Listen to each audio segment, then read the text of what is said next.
right, welcome back, everyone. This is the Pupil Weighting Task Force, our afternoon session. We're going to start off with a conversation about rurality or sparsity as small schools and rural schools. As I told everyone this morning, Professor Colby is sick today, so she's not going to be able to join us. So we're going to have her testimony and the testimony of the Joint Fiscal Office next time. We're going to focus today on the testimony from a few school districts that are uniquely impacted. So welcome, John Castle, Superintendent at North Country Supervisory Union. If you can, now I know I just introduced you, but if you could introduce yourself for the record and then go ahead with your testimony, that'd be great. Great. It's good to see everybody this afternoon. Thanks for the opportunity. Again, John Castle, Superintendent of Schools for North Country Supervisory Union. That's the greater Newport metropolitan area up there in the kingdom. And glad to be with you today. You want me to just jump right in? Yeah, go for it. Okay. You don't yet have something on our website, but his testimony should be on our website soon for people who are following along. So go for it. Okay. So again, once again, thank you for the opportunity to provide testimony today. Thanks to everyone who has provided information or testimony to support your important work. I especially thank Professor Colby for her compelling research that has done so much to advance our understanding and commitment to equity in educational funding in Vermont. I'm optimistic that we will get it right. Again, I'm John Castle. I'm a product of a small rural school, Holland, which unfortunately does not operate any longer, and a rural high school, North Country. I've worked in education for over 30 years in Vermont. I have served as a principal at Lake Region Union High School and principal of Holland Elementary School. I served as superintendent of schools at Rutland Northeast Supervisory Union and now at North Country Supervisory Union. I am also on the board of the Vermont Rural Education Collaborative. North Country Supervisory Union is a multi-district supervisory union comprised of 13 districts with 12 schools, 5 pre-K to 8 schools and 4 pre-K to 6 schools, a junior high school and high school, along with a career and technical education center. We cover about 550 square miles. We have just about 2,700 students, 735 staff members, and 63 school board members. I'd like to touch upon 3 areas today. I'd like to speak a little bit about the increased weighting for poverty. Certainly we'll speak to the importance of small schools and support small schools, and also want to briefly touch upon the recognition of the important relationship between weighting and Act 173, if that's okay. All right, weighting for poverty. Simply, the weighting for poverty is not sufficient. Yes, we receive some differentiation in funding through consolidated federal programs or title funds, but allocations have not kept pace with the increase in salaries and benefits, especially with the additional amount we are required to pay for teacher retirement. We need to continue to add capacity to academic, social, emotional, physical well-being, and mental health needs of students experiencing poverty in their lives. What we know, poverty rates have been highest in Orleans, Essex, and Caledonia counties. Outcomes have been lowest in Orleans and Essex County. Unemployment has historically been highest in Orleans and Essex counties. Food insecurity rates have been the highest in Orleans and Essex counties. Our schools comprise Orleans and Essex County. It's just Brighton that's in Essex County. I know Jen has more schools in Essex. North Country Supervisory Union tends to be above state averages with numbers in our youth risk behavior survey, unfortunately, and below state averages when we look at the Smarter Balance summative assessments. Responding to chronic absenteeism and increased numbers of families experiencing homelessness have really exceeded our resources. Geography and limited access to services exacerbate poverty issues. Limited access to mental health services, for instance, has led us to provide clinical support in each of our schools, and in many cases, actually increasing upon what we've previously provided. There's immense pressure on schools to apply financial triage to determine where funds are most needed. Schools should not have to choose between important facilities upgrades or things like adequate guidance services or things like art and music. Some of our schools have established pre-K programs in the last 6 or 7 years in their schools and don't have sufficient space. Add in additional supports for school-based clinicians, homeschool coordinators, and other important service providers. It is easy to see schools were not built for those services some 30, 40, or 50 years ago. Even if not just addressing operational necessities, many schools need renovations, and yes, even additions to accommodate 21st century pedagogy, programs, and services. I truly believe our administrators, teachers, and staff are doing amazing things to provide the best education possible. Despite incredibly capable and committed educators, we still often feel we're falling short. The needs just simply exceed our capacity. It's poverty. Tax equity is different than learning equity. Act 60 and 68 has done a pretty good job relative to past and certainly many other states in providing tax equity. Our current funding system is not giving us the opportunity for educational equity. Waiting would allow school districts to spend as they need within their context. Some worry that districts will just see additional revenues as tax relief, and thus categorical aid would be more targeted. I disagree with that. I have faith in local and SU boards that they will use the funds to extend the resources necessary to further support children. If that is more school-based clinicians, that's what we need. Or expanded or after school and summer programs, that's what we need. Or guidance counselors, or school nurses, or intervention teachers, or facility upgrades, or just increasing salaries to attract and retain a quality workforce. Those are the decisions I believe local boards will make within their context. The Elementary and Secondary School Emergency Relief Act, known as our ESSER funds, has given us a bit of a window into what we might be able to do with increased financial resources. There are some parameters to the use of these funds, but we've been able to expand programs and services for the next 3 years to address COVID recovery or learning loss. The reality is the needs were there before the pandemic, and they will be there after. We need financial resources to meet those needs. I'll specifically address some things around small schools.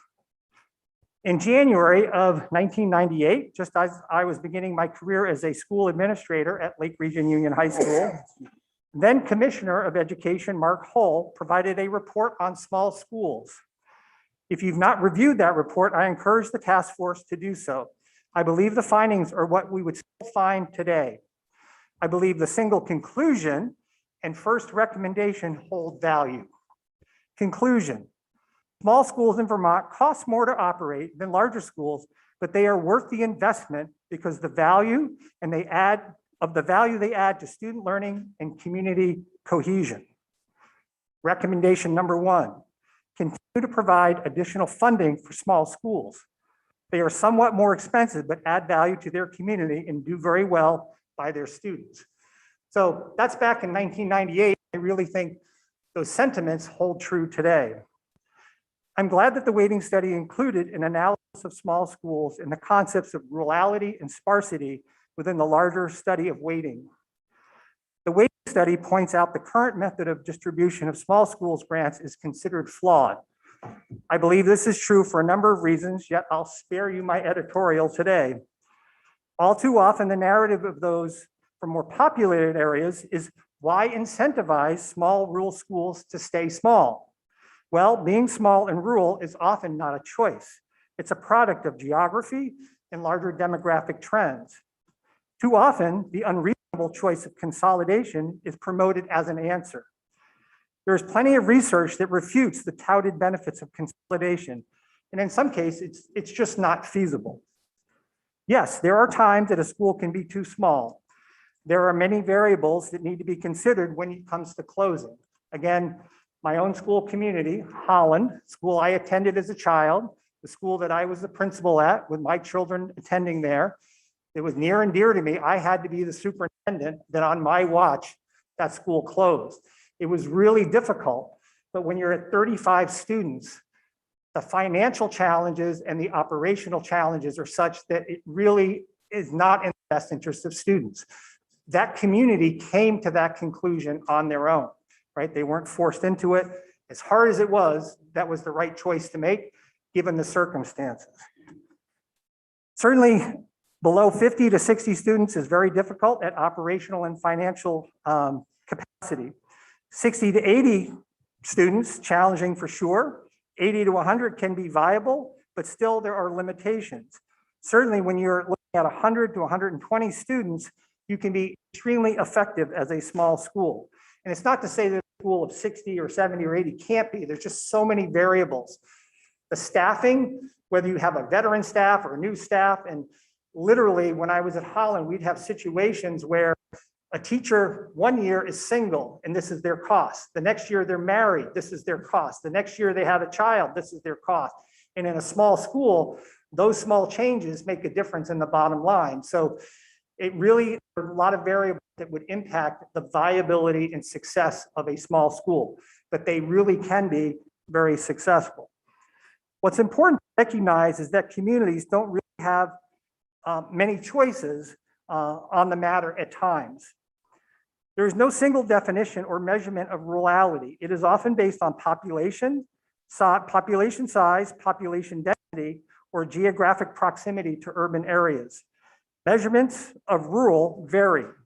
What is important to understand is that rural is relative. Some rural schools, communities are bigger, have more resources, and some are more isolated. There's also, I'm not sure if you've heard this term, resort rural, right? School communities. Ski towns, or perhaps lake communities being what we are most familiar with in Vermont. They have their own dynamics. Cornwall, Vermont, where I lived for 5 years, is both similar yet quite different from Charleston, Vermont, when you look at the demographic profile of those communities. Yet for Cornwall, small schools grants are baked in due to the incentives provided with voluntary mergers under Act 46. Charleston is stuck waiting to see if they will make the cut annually based on a flawed formula. And as of right now, I'm not sure we even have our allocations. That's right, Brad? I'm still waiting for those. I'm not blaming Brad for that, but you can see from a budgetary standpoint, we just have to take a guess. We think we're gonna get the same amount, but here it is, almost September, and we still don't know what that allocation is going to be. It is no surprise that when using a per pupil spending comparison, small schools are often more expensive to operate. Not always. That can sometimes be attributed to variables such as staffing, health insurance, master's degree programs, all these different variables I spoke about a little bit before. In some cases, it can result in a school community that has a tendency to be fiscally conservative. When I first started at Holland, I was the spring before I was hired, they had built a budget spending below what they were going to generate for revenue under the education funding system. They actually amended it on the floor to put more money in, but it was just an example of how conservative the school district was. They didn't want to spend any money. So there's a lot of variables when it comes to spending. Simply, small schools do not have the economy of scale. In NCSU, Derby's education spending per pupil for FY21 was just short of $14,000 per student, $13,997, with about 480 students, as opposed to Brighton at 18,260 with approximately 100 students. Derby absorbed closing of 2 small schools, Holland and Morgan, with approximately 35 students each. Brighton, on the other hand, is somewhat isolated and would not have the capacity to consolidate with its closest neighbor of Charleston. Often, it's really not a spending issue. It's a student issue. The fluctuation of population can impact revenue, yet staffing may not change much. If a school like Brighton goes from 120 students to 100 students over a 10-year period of time, and the loss of pupils is spread out pre-K through grade 8, there's likely very little opportunity to reduce staffing. And depending on a number of variables, might actually see an increase in staff to meet needs associated with particular students and to meet Vermont education quality standards. The costs creep up without an answer other than to defer maintenance or reduce programs and services. Individual school districts and a supervisory union cannot do it alone. We recognize that. It is necessary and effective to build capacity and share resources at the SU level, which NCSU has done in many cases, such as tech support, special education, and many other services, early childhood programs. Nonetheless, there are still costs shared among school districts that have high collective needs and limited resources.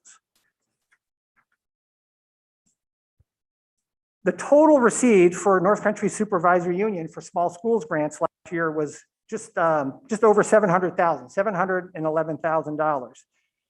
At the same time, those 7 school districts that received those funds individually, their free and reduced lunch rate is at 60%. So some of those are as high as 73%. And historically, and I'm sure Jen could attest to this as well, these numbers have actually been higher, with free meals being provided under COVID the last couple of years, and then the eligibility for that. We sometimes don't have an accurate picture of what our poverty numbers are in our schools. So I would say in most cases, they are certainly higher. In 1978, the Vermont legislature passed a law establishing what is known as current use, right? The use value appraisal of agricultural, forest, and conservation and building property. The purpose of the law is to allow the valuation and taxation of farm and forest land based on remaining agricultural or forest use instead of its value in the marketplace. The primary objective of the program is to keep Vermont's agricultural and forest land in production and to help slow the development of these lands and achieve greater equity in property taxation for undeveloped land. Likewise, we need to invest in rural school communities. Community does have a value, though not easily measured or quantified.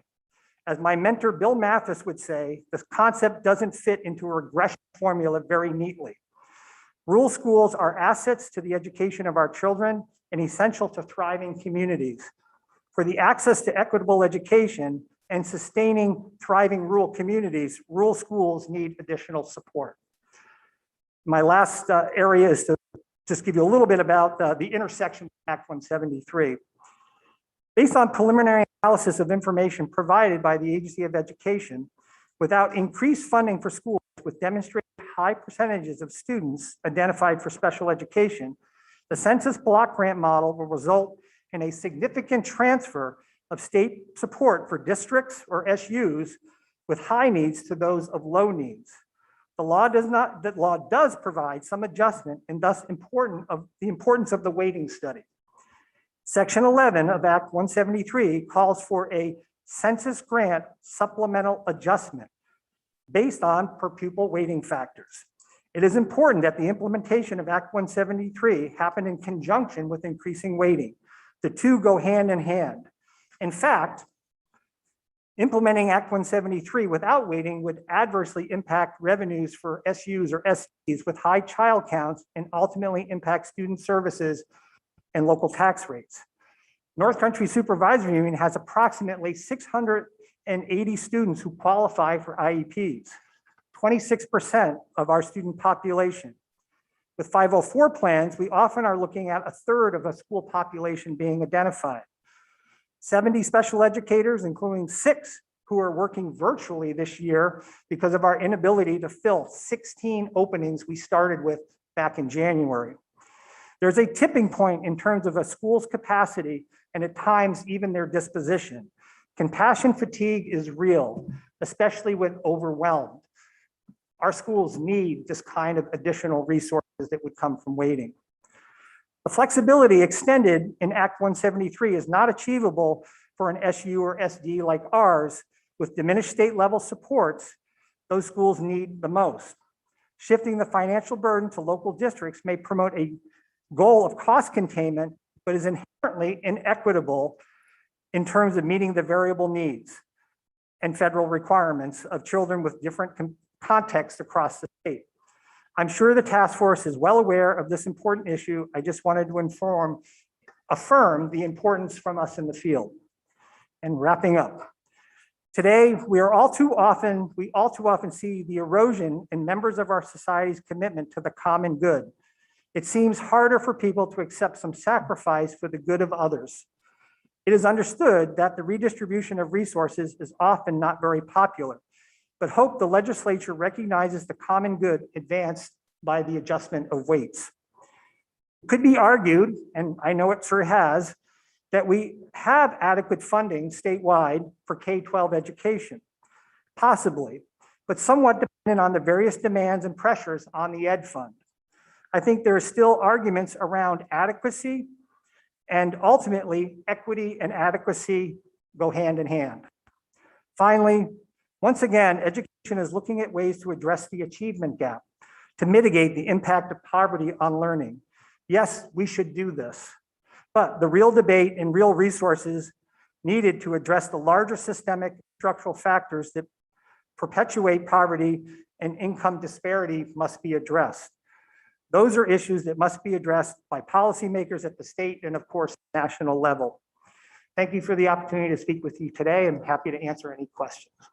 Thank you. Are there any questions? Senator Brock?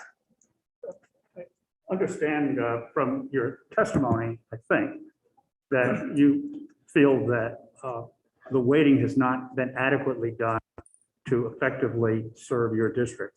Correct.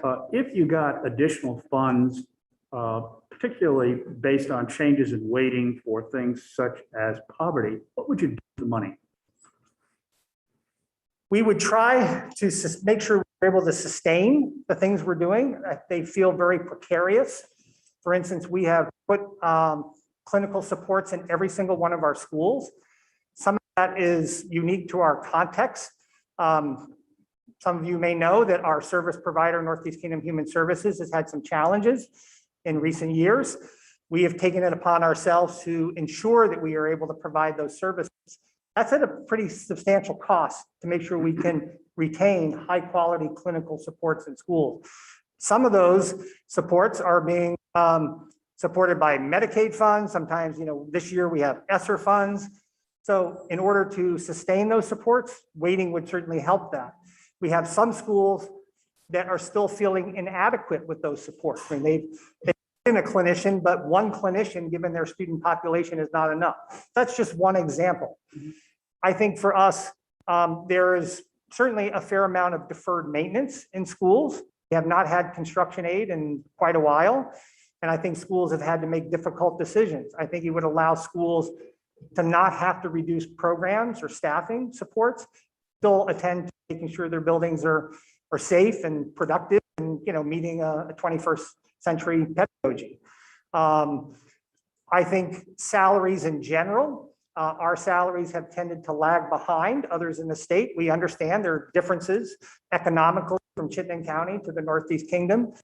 Historically, ironically, our benefits were often better, but with the leveling of that playing field with health benefits, our teachers have actually lost some ground in terms of what their net compensation is. We have probably, Jen and I battle it out every year on who has the most emergency and provisional licenses. We probably have somewhere between 50 and 60 staff member licensed, they're not licensed yet, provisional license or emergency license teachers to meet our needs. That's a lot of the 350 teachers that we have. So we often have a hard time competing, right? There are times when people will take a job in the Northeast Kingdom or our school district, but then 2 years later will leave for a job that would pay more, sometimes $10,000, $15,000 more in Chittenden County. And especially if you look at the salaries at the far end, it's less about the beginning salaries and it's often more about where you end up and thus even impacting things like retirement. So those are just a couple of examples. Again, the context I think varies from school district or SU to SU. But in our SU, it would even vary from individual district to individual district. We have done a lot to collaborate and provide services at the SU level. For instance, we have a behavior team or social emotional team that provides behavioral supports. We've done that to build capacity because we felt that was better at the SU level. But that is an assessment, right, to those local districts. That's a precarious model, right? It's something that politically we've been able to get support for, but it puts a lot of pressure on local districts when they're up against the threshold, right, in their spending, and they have to make cuts to be under that threshold. They look at central office and they say, can't you make cuts, right? We don't want to cut our people, and they're all our people, but it becomes a politically difficult house of cards to sustain. They know they need those services. At the same time, they've got to pay for those services. So I don't believe that our districts and our SU would see an increase in weighting as tax abatement. I think they would see it as an opportunity to sustain programs and services. And especially, as I mentioned in my testimony, we're able to do a lot of these things right now with ESSER funds that we've never been able to do, right? It's just, it's a real benefit. And of course, we have to articulate there's some tie-in to COVID or learning loss. But as I said, the needs were there prior to the pandemic, and they're going to be there after the pandemic. The number of students that are experiencing homelessness is very high. We're looking at about 80 students in our supervisory union last year. The level of food insecurity, all these issues, we're creating a North Country Supervisory Union Family Center, right? To be able to provide our own robust social services and do outreach into our communities and work with partners. We need the resources to put something like that in place. ESSER is allowing us to do that, but it's ephemeral. ESSER funds will go away. We're fortunate, we were notified on my way down today that we've received a community schools grant, right? That will help us for a 3-year window of time. But those kinds of initiatives will need to be sustained over time. Hold on, I want to make sure that we have time for all of our witnesses Yep. too. So do we have some questions that are specific to Superintendent Castle, Representative James? I think they could wait considering the other folks talking. Are you sure? I mean, go ahead if you have one, but I just, in your response, let's make sure that we're. I'll try to make it short. Passionate. I apologize. So setting aside the small schools grant, which I know a lot of folks think is not working, what do you think are the pros and cons of correcting the weights versus rolling out some sort of broader based categorical aid system? I think moving small school supports into a tie-in with weighting makes more sense because I think it's essentially baked in. I worry about certainly the way this went down the last time, the way it was created in terms of a categorical formula. It's really flawed because it even uses student assessment results as part of the criteria for us to be awarded those grants, whereas another school district that voluntarily merged automatically gets those grants. And it's really precarious and it's really inequitable and I would say unethical to use student assessment results to qualify for something like small schools grants, because we're talking about small schools that have high poverty, right? That historically have lower test scores. And I don't say that to be disparaging of our teachers, our staff, our students, or our families. It's just, that's typically what you'll see. And so for us to be in a precarious position where we're waiting to find out whether we're going to get those funds each year for a small school like Charleston that might have $120,000, that's huge, right? That's the difference between putting them over the spending threshold. That's the difference between cutting a position or deferring a roof replacement another 3 years or something. So I really see it, if it's tied to weighting, it seems to be more secure. Senator Perchlik, do you have a question? Just a quick question, to follow up on that is how do you feel the transportation grants are going? Do you feel like you have the same problems with those grants that you do? No, I think that works on a reimbursement model. It's based on actual cost. And, we have 550 square miles. And so the cost it is to cover that distance, right, to provide transportation is reimbursed on that level. So I think that's fine.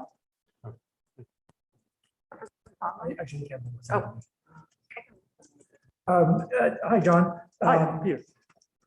When you were talking about how, a school at a certain number of students is probably not viable at a certain number, it's challenging.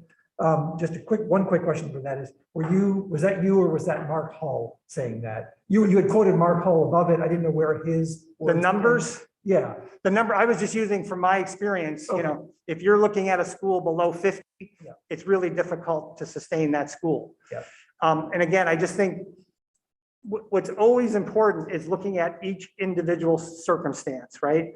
There could be a school of 60 students that is doing amazing things and is actually cost effective, right? And it's not a matter of quality just because of numbers. It just becomes hard to sustain that, right? There is no economy of scale. So I think from my perspective, when you have schools that are so spread out geographically, it makes no sense to say we're going to consolidate, 6 elementary schools into one and build a new elementary school and have kids on a bus for an hour and a half in the morning and an hour and a half in the afternoon, lose a sense of identity and community. So, to me, it is about the operational and the functional side of things.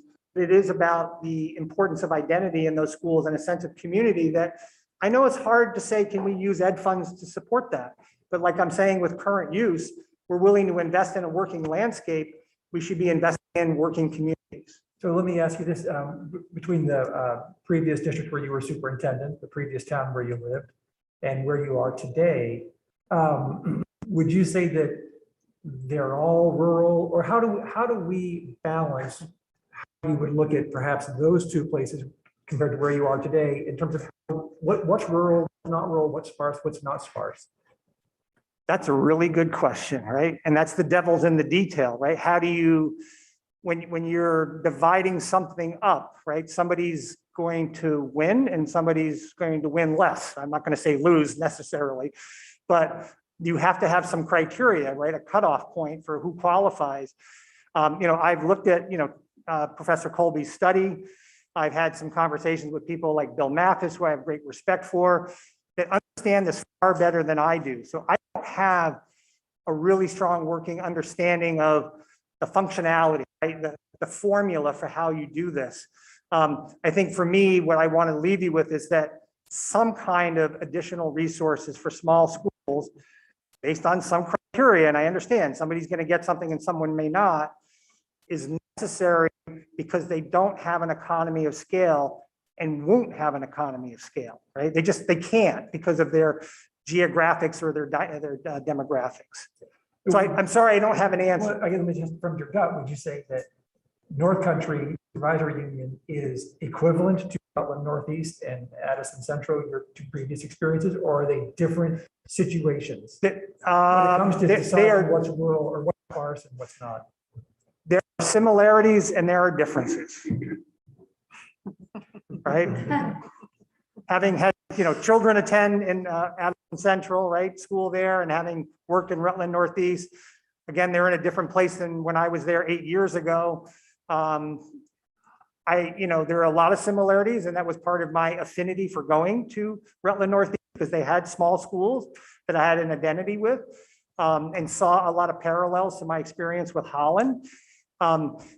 There are aspects that I would say are very similar, right, in terms of the profile of the communities.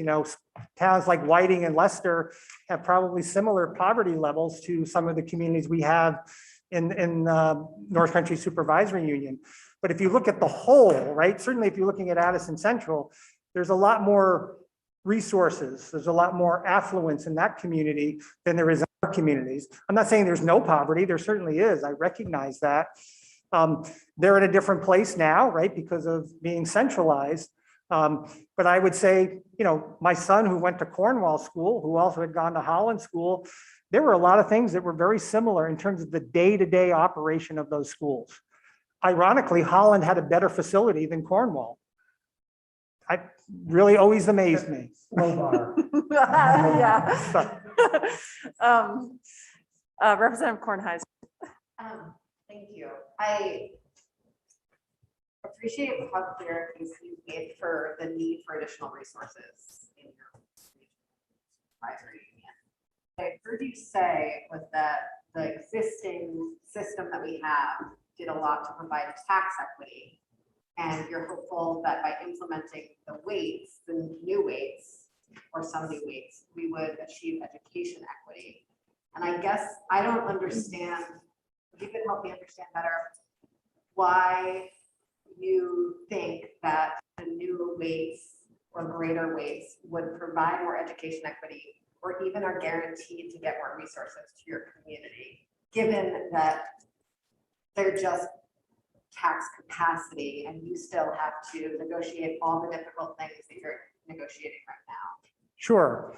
If right now we're looking at a formula that is about a 1/4% increase in weighting for poverty. And Professor Colby's recommendation is somewhere around like 300%. That's a lot of difference, right? And so if we had whatever increased resources, that would mean we don't have to increase our taxing, right? Because we're going to be bumping up against the threshold, assuming the threshold is going to continue in some way. I know there's a reprieve on that for this year, but that would give us more per pupil expenditure, more resources per student. And we'd be able to turn it into the things I shared with Senator Brock about and other things. So I think it's pretty simple. From I guess everyone else, do you feel confident that your taxpayers would approve the same level of budget with different rates, would increase your budget and want to keep it their same rates? It's interesting, in just my time as an administrator in the last 20 years, people have become knowledgeable about our funding formula, not as knowledgeable, it's complex, we understand that. But people are much more in tune that it's about tax rates and it's not about spending, right?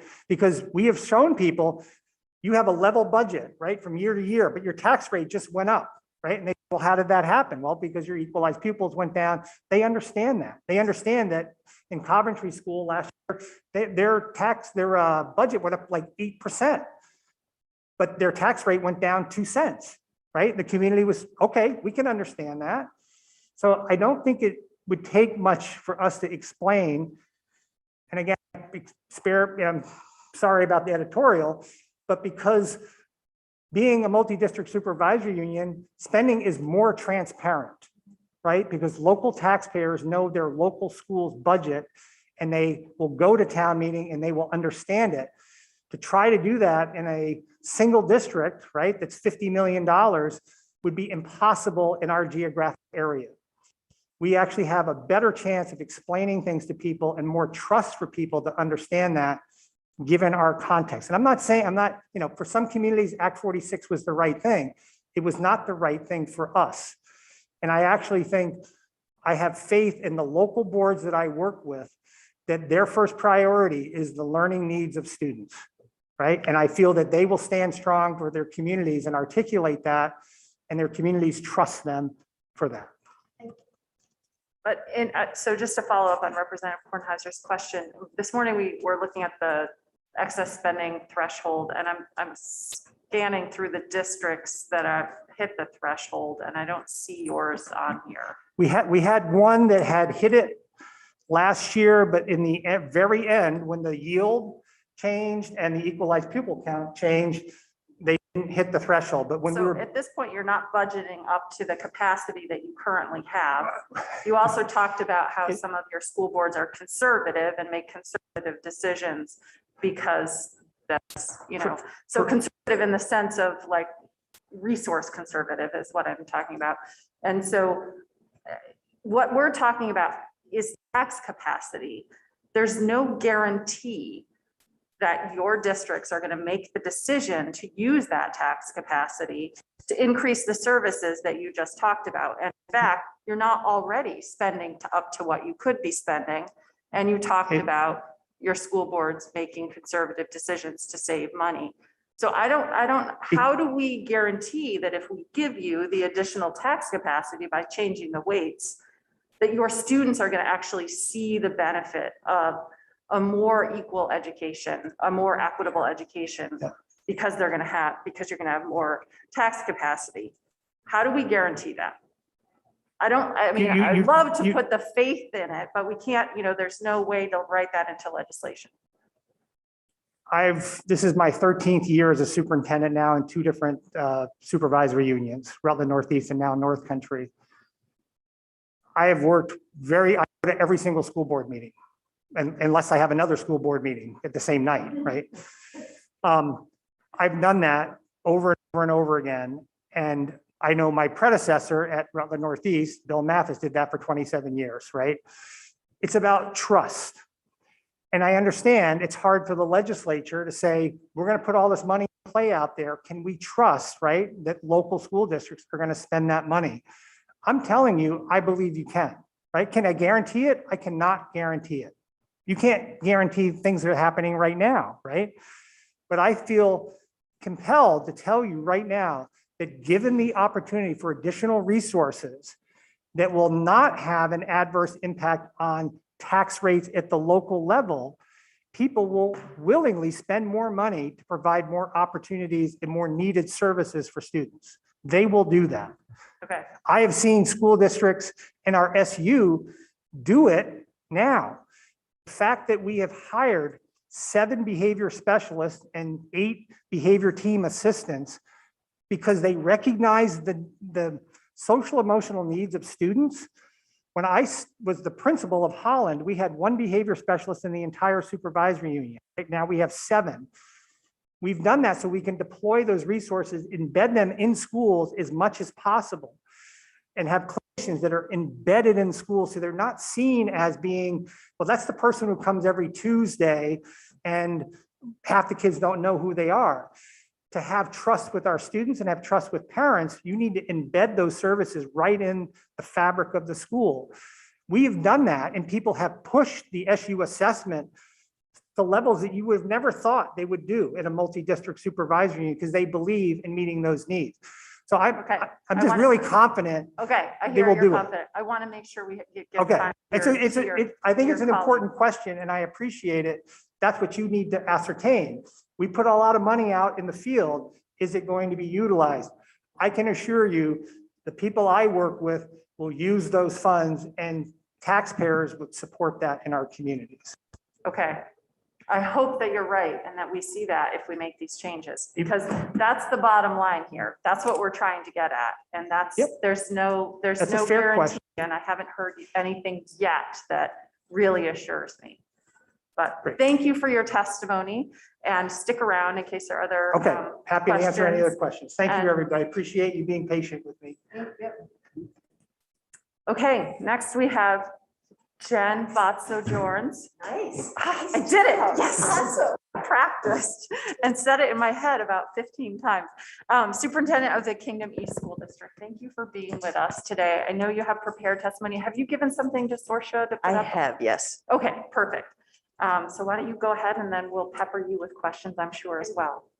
Can we go a little bit over on this? Yeah, we can go a little bit over because I believe there's another person, but we do want to get to the rest of our testimony as well. But go ahead, take your time.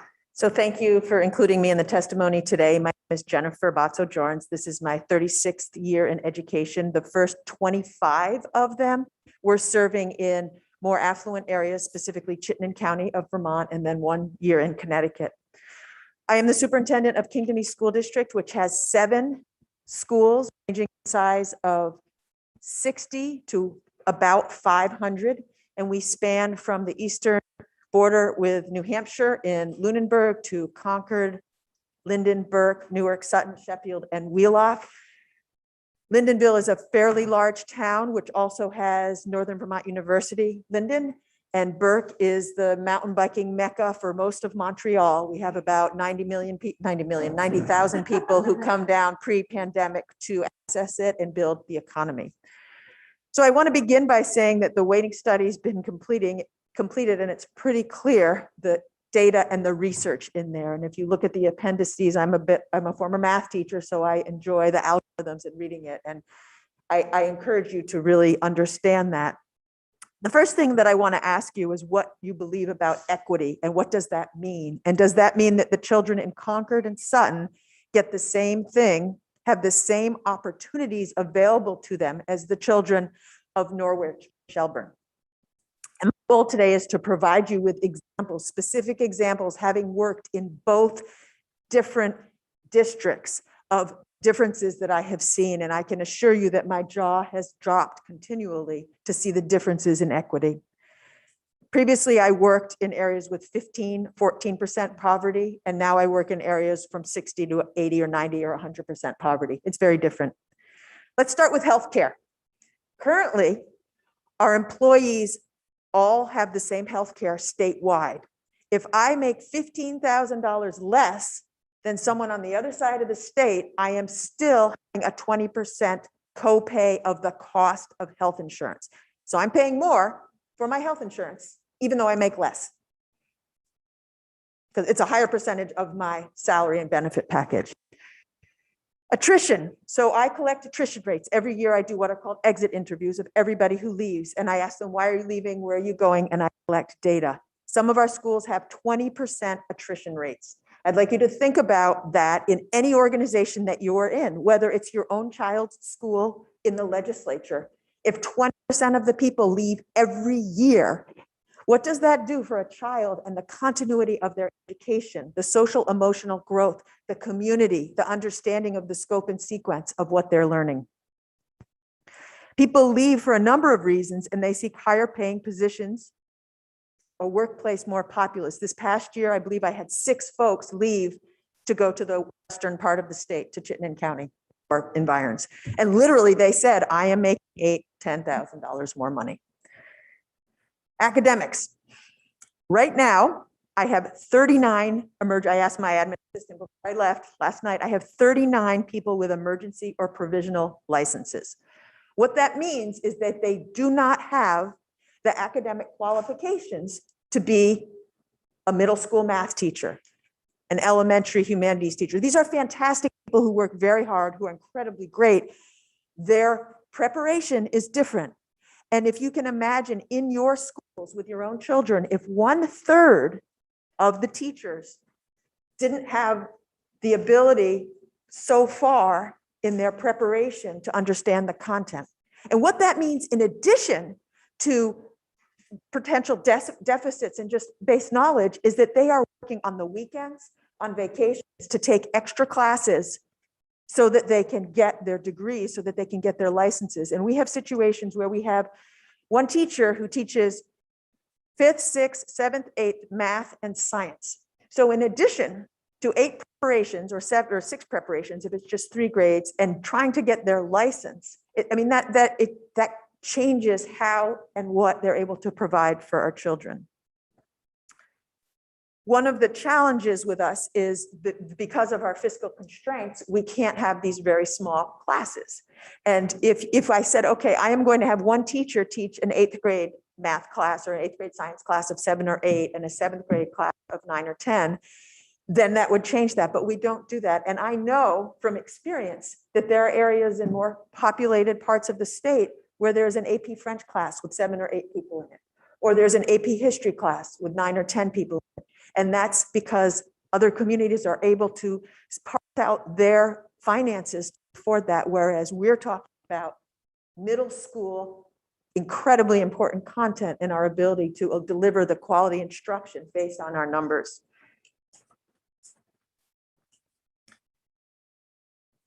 And for me, that's an opportunity, that's an achievement gap. It's an opportunity gap. It's our children do not have the same access to it. We currently, right now, you go on School Spring, we have 17 open positions. That includes literacy, humanities, math, music, 4th grade, some assistant positions, a licensed nurse assistant, a speech language pathologist, a STEM teacher. We pay our professionals to $18,000 less than other regions. Facilities, those of you who have heard me testify, I always bring you pictures, and I'm going to bring you a picture. This is the last time I will show it because we removed it this summer. But these are facilities ejection, these are sewage ejection pumps that were in classrooms because the septic system, the pipes broke, installed the ejection pumps. We tore everything out this summer, and not only did we discover these pumps, we discovered that one furnace was automatic, one wasn't. The pipes were leaking. There were buckets holding them together. There was about $200,000 worth of work that we were finally able to save money to take care of. Between when those occurred and now, children were sitting in classrooms doing their work, listening to those gurgle and flush. And I encourage you to think about when you want to do reading or writing or math, and you get distracted by maybe it's the rain pouring on your roof, but this was constant. Our facilities are in incredible need of help. So currently, one of the things I did when you were asking John questions is I wrote down answers to the questions. So I'm looking at my notes here. So the system penalizes people by where you live. And I know from my previous experience, some of the things that I have seen just would not occur. It just would not occur in other communities. And we need to change this. So we are at a point in our history where our is looking at inequities and trying to grapple with wealth and what does wealth mean. Our children can't wait and they deserve the same opportunities regardless of where they live. So this past summer, we used ESSER funds to run a summer program. We had over 500 young people show up every day from all the towns, play soccer, run cross country, sing, play music, act in a performance, read and discuss pieces of literature, create animation films, play chess. I know because I've experienced it in other regions, this happens all the time during the year in other places, in our schools. I sit on the Hearst Committee, which is a scholarship that we award to high school students to go to Washington, D.C. Every state has two. It's named after Randolph Hearst. And I get to see the applications of these young peoples and all the opportunities that they have. And what I will tell you is the people from rural communities have very different numbers of opportunities than people from other areas. So at the end of this summer program, this year, a young 8th grader said, he pulled one of our teachers aside and he said, I've never done drama before. I want to go to school for it. I want to be an actor. Had we not had ESSER funds, had he not had that opportunity, that vision, that opportunity, that door open to him would not have occurred. So we saw a number of those things happen this summer and it was absolutely wonderful. And our community is asking, how can we continue this? How can we continue to pay for this? So the existing weights are arbitrary. And I do want to talk about, you had asked about categorical aid versus weights. And I want to give you an analogy of a cake and a vanilla cake with chocolate icing on it and nice icing in the middle. And if you think about categorical aid, to me, that's a little bit like the icing. And if you want to take a knife and peel it off and lick it because you love the icing, you can do that. If the chocolate is baked into the cake, you get the cake and the chocolate. And to me, that's the difference. That's the metaphor for the difference between categorical aid and the weighting is one is it's baked in and it's part of the cake and it comes with how we think about educational funding. The other is it's something that could be thick, could have a little bit more butter, could be a little bit thicker on the inside or thinner. And that is a problem because it's at the behest of the political whims of the times. So that's the end of my testimony. I welcome any questions. Okay, well, thank you. Do we have any questions? Senator Hooker? Senator Hooker's thinking about the cake. Do you have any cake? We all are. Representative Conlon. Thanks. Hi, Jen. I think one of the things that we wrestle with, I think Senator Hardy was sort of talking about that with John Castle is, when you say we pay our people $10,000 to $15,000 less. Yep. That's a choice you've made, or it's a choice your voters have made. And I've certainly seen the pictures of the construction deficiencies up there, which the reason why they haven't been corrected is because it's a choice that your voters made by not approving a bond. And I think that you use the term the fiscal constraints you're under. And I think that is that really what you're referring to is sort of the ability of the community to afford those things that you're talking about. Because I think what we wrestle with is that, yes, some rural districts have chosen to spend $19,000 a student and others haven't. And that's probably based on poverty and wealth differences. So I guess I'm just curious to know if that is what you meant by the fiscal constraints you're under. And also you said that the current system penalizes people for where they live. And I guess I'm not quite sure. So I previously lived in the town of Bolton, Vermont. Our children attended Smiley Memorial School, which is if you drive on Route 2, it's just after the Monitor Barn. There's a turn there. You go up to Bolton Valley. It's a school right on the bottom there. I was part of a bond vote. The community supported that bond vote to put an addition so we didn't have to tuition our kids over the mountain to Jericho, and they went. So my son got to attend Smiley School. And I can assure you that what was available to my son in terms of resources is drastically different than the current town that I live in, which is Concord, Vermont. My son is now off and launched. And the question that you asked before about the capacity, I'm not sure who asked the question, I apologize, about We have a capacity to tax. When you have 90% poverty living in your town, it's very different than when you have 20 or 30%. Very different. And it's very different. I sat in a meeting, a town meeting, where people were struggling over the increase in the budget. And someone from the community said, well, if we just spent more money in the schools, we wouldn't have to worry about this. And the person who they were speaking to was like, I don't have money. I'm on a fixed income. I cannot pay for this.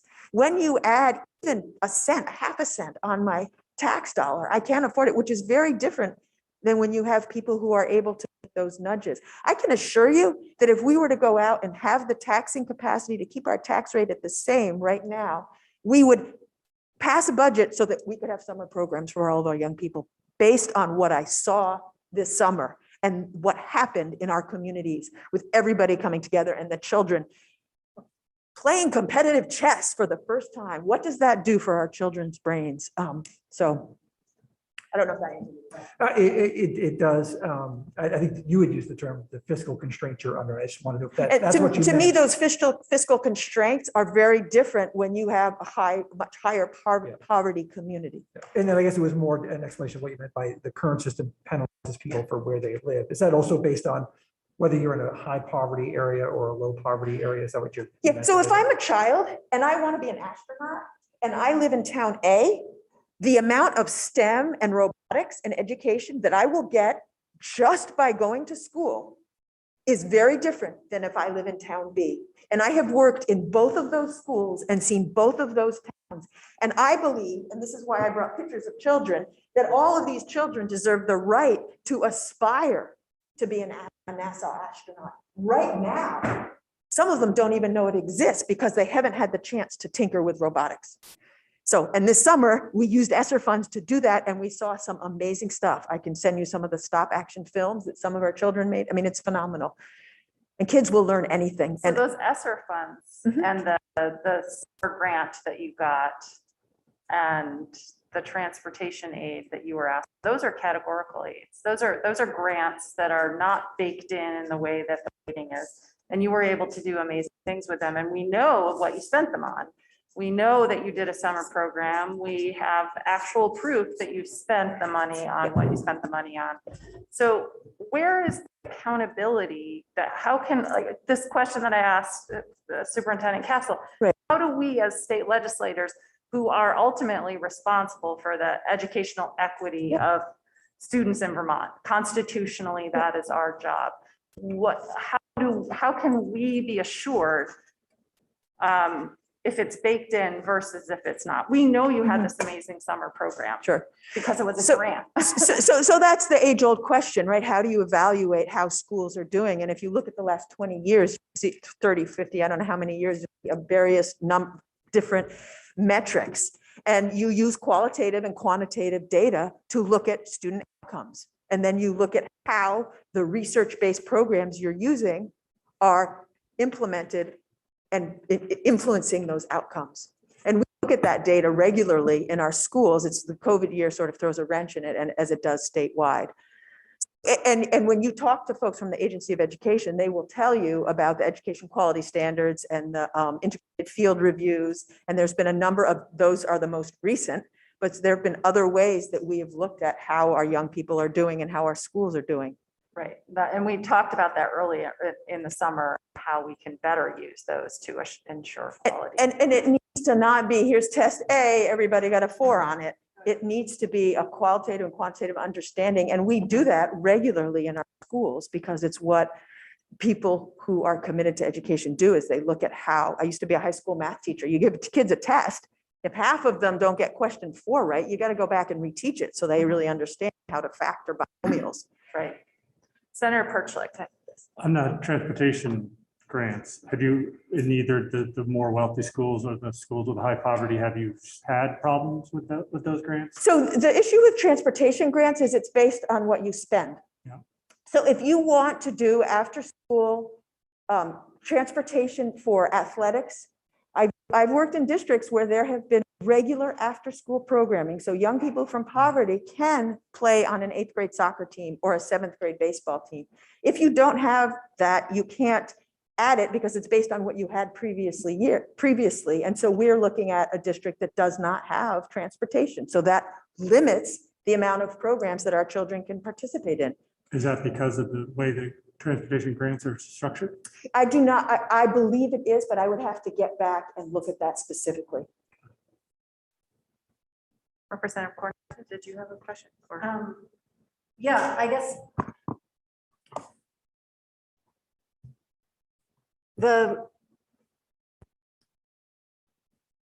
I worry sometimes in these conversations that we're blaming voters for making very rational decisions given the particular financial circumstances they find themselves in. And I'm not interested in doing that. I think it's very rational, reasonable that your voters who are struggling financially would make decisions that would keep their tax rates low. And I think culturally, given how complicated our funding formula is, it's really hard for us to explain to voters sometimes how much a large change in a budget could actually not have that large an impact on their tax rate, right? Because who can follow this stuff? Most we've all spent months and months and years here, and we're learning new things. But I'm trying to get my head around why categorical aid in some specific circumstances wouldn't be a better sort of buffer between taxpayers and superintendents and districts in the state. And I'm not saying that to convince you of categorical aid or even because I want categorical aid. It just seems to me like a really good way of understanding the sort of very difficult relationship that taxpayers find themselves in making decisions about children about spending in their communities that they might not fully be able to get their arms around in a way that you can get your arms around it. And that's a really great question. And the challenge with that, and one of you asked, if you were able to have this money, what would you spend it on? What would your taxpayers spend it on? And the challenge with categorical aid is it becomes, transportation, okay, got that taken care of. What about facilities? What about social emotional work? Okay. What about recreation? What about sports? What about personalized learning? What about community connections? And so, oh wait, there's a categorical aid for this one. Oh wait, let's do a categorical aid for this one. Oh wait, and local communities, we do not need resources in the town of Burke to figure out how to get a mountain biking club going. But we do need resources to have dental. And we contract with Island Pond Dental to come down because there's not a dentist within bazillion miles, well, I'm exaggerating, but there's not a dentist. And the ones that are in St. Johnsbury there's a lot, the capacity to get kids to dentists, we bring them in. So the challenge with saying categorical aid is you pick one and then there's another, and then there's a third, and then there's a fourth, and it's the icing on the cake. And you I've put been more- working in nonprofits most of my career. And so Yeah. I have learned how to shift grant deliverables to actually match how we want to live our lives. And I understand how incredibly complicated and difficult Yeah, the and blending and the braiding can be and how much it limits the imagination. yes, and working in the nonprofit is very different than getting the federal funding through our titles fund, Yes. because it's very prescriptive on what we can and can't do. And sure, we've used categorical aid to serve some of our needs. The challenge is it's when you have a chocolate cake, it's baked in there and you know that at Burke, we don't have, and I'm sorry, I keep talking about mountain biking, but there's different areas in the state where you have access to different things that and so trying to sauce that out with the categorical aid is really challenging. Thank you. Senator Brown, and this is our final question. We start other witnesses. What's the approximate annual budget of your organization? $34 million. And in the event that there is the kind of change in weighting that you're anticipating or hoping for, what would your budget look like then in dollars? I don't have that math number in front of me. I can tell you the programs that we would do. We would take care of some of the social emotional needs. We would have guidance counselors. We would work on our salaries so we can recruit and retain teachers better and recruit people who are I'm more sure I appropriate. understand all the things that you want to do. What I'm trying to get a Right. sense of is, as a practical matter, given the universe that we have of moving things around from a weighting perspective, would Right. you get enough money to do anything? I heard your question. I'm not sure I understand what you're asking. Well, in other words, you have a $34 billion budget right now. Yeah. And in the event that the weighting is shifted so that you get more of a benefit based on the poverty levels and so on that you have, how much additional money would you have? And would that be enough to make an impact? And would it be likely that you would get that given our convoluted formula of distributing funds? Have you been able, or had anyone else kind of look at what your benefit might be? So, And is it going to be anywhere near what you feel you need? That's really what I'm getting at. so to answer your question, when the study first came out and the districts were listed, there's been various other documents. We as a team have looked at those and then listed what would our priorities be given our strategic plan, and also what our children need and what would they cost. And the answer to your question is yes, we would meet a number of our needs. Would absolutely every need be met? I don't think so. I don't think that's ever the case in anything we do. We always have other desires. What I see though is basic needs that occur in other areas of the state. We will be able to rise the tide, so our ship is able to get those. And then the last question that I have is, you obviously probably in most organizations, you also have some gifted children. They may be in poverty, they may have other disabilities, but they're gifted. Do you do anything for gifted children? So for the first time this past year, we taught an advanced French to our 8th graders. And we had it online, and we had, I believe, either 2 or 3 young people test into French 3 at the high school level. I believe they took the test at St. John's Bay Academy, and they could be enrolled in French 3. So we are beginning to do programs such as that. Thank you, Superintendent Vazo Jones and Superintendent Castle. This has been very enlightening conversation. I'm sure we'll have other questions and maybe ask back later in our process. But thank you so much for your time and all the work you're doing, especially in this 3rd year of COVID. So thank you very much. We have a witness who is on Zoom, Mark Schauber, does have. Hi, Mark. Thank you, Mr. Schauber. Thank you. Am I saying it correctly? Yes, you did. Thank you very much. Okay, excellent. So we have your written testimony. I'm sorry, we're behind schedule. So if you can go ahead and maybe just as summarize as best as you can, and then maybe leave a couple minutes for questions. We want to make sure we get to the witnesses, the other witnesses who are waiting. And thank you so much for your patience. Oh, no problem. I will try to do the best that I can. First of all, my name is Mark Schauber. I'm the executive director for the Coalition, the Coalition for Vermont Student Equity. We are a nonprofit. It was formed by a group of Vermont school board directors out of frustration with the lack of progress being made with the implementation of the recommendations from the Pupil Weighting Factors report. Currently, we've got 22 districts from disparate parts of Vermont. Our members range from small rural, like Marlborough in the south and Troy in the north, to large and urban districts like Burlington and Winooski in the west and Windham southeast in the east.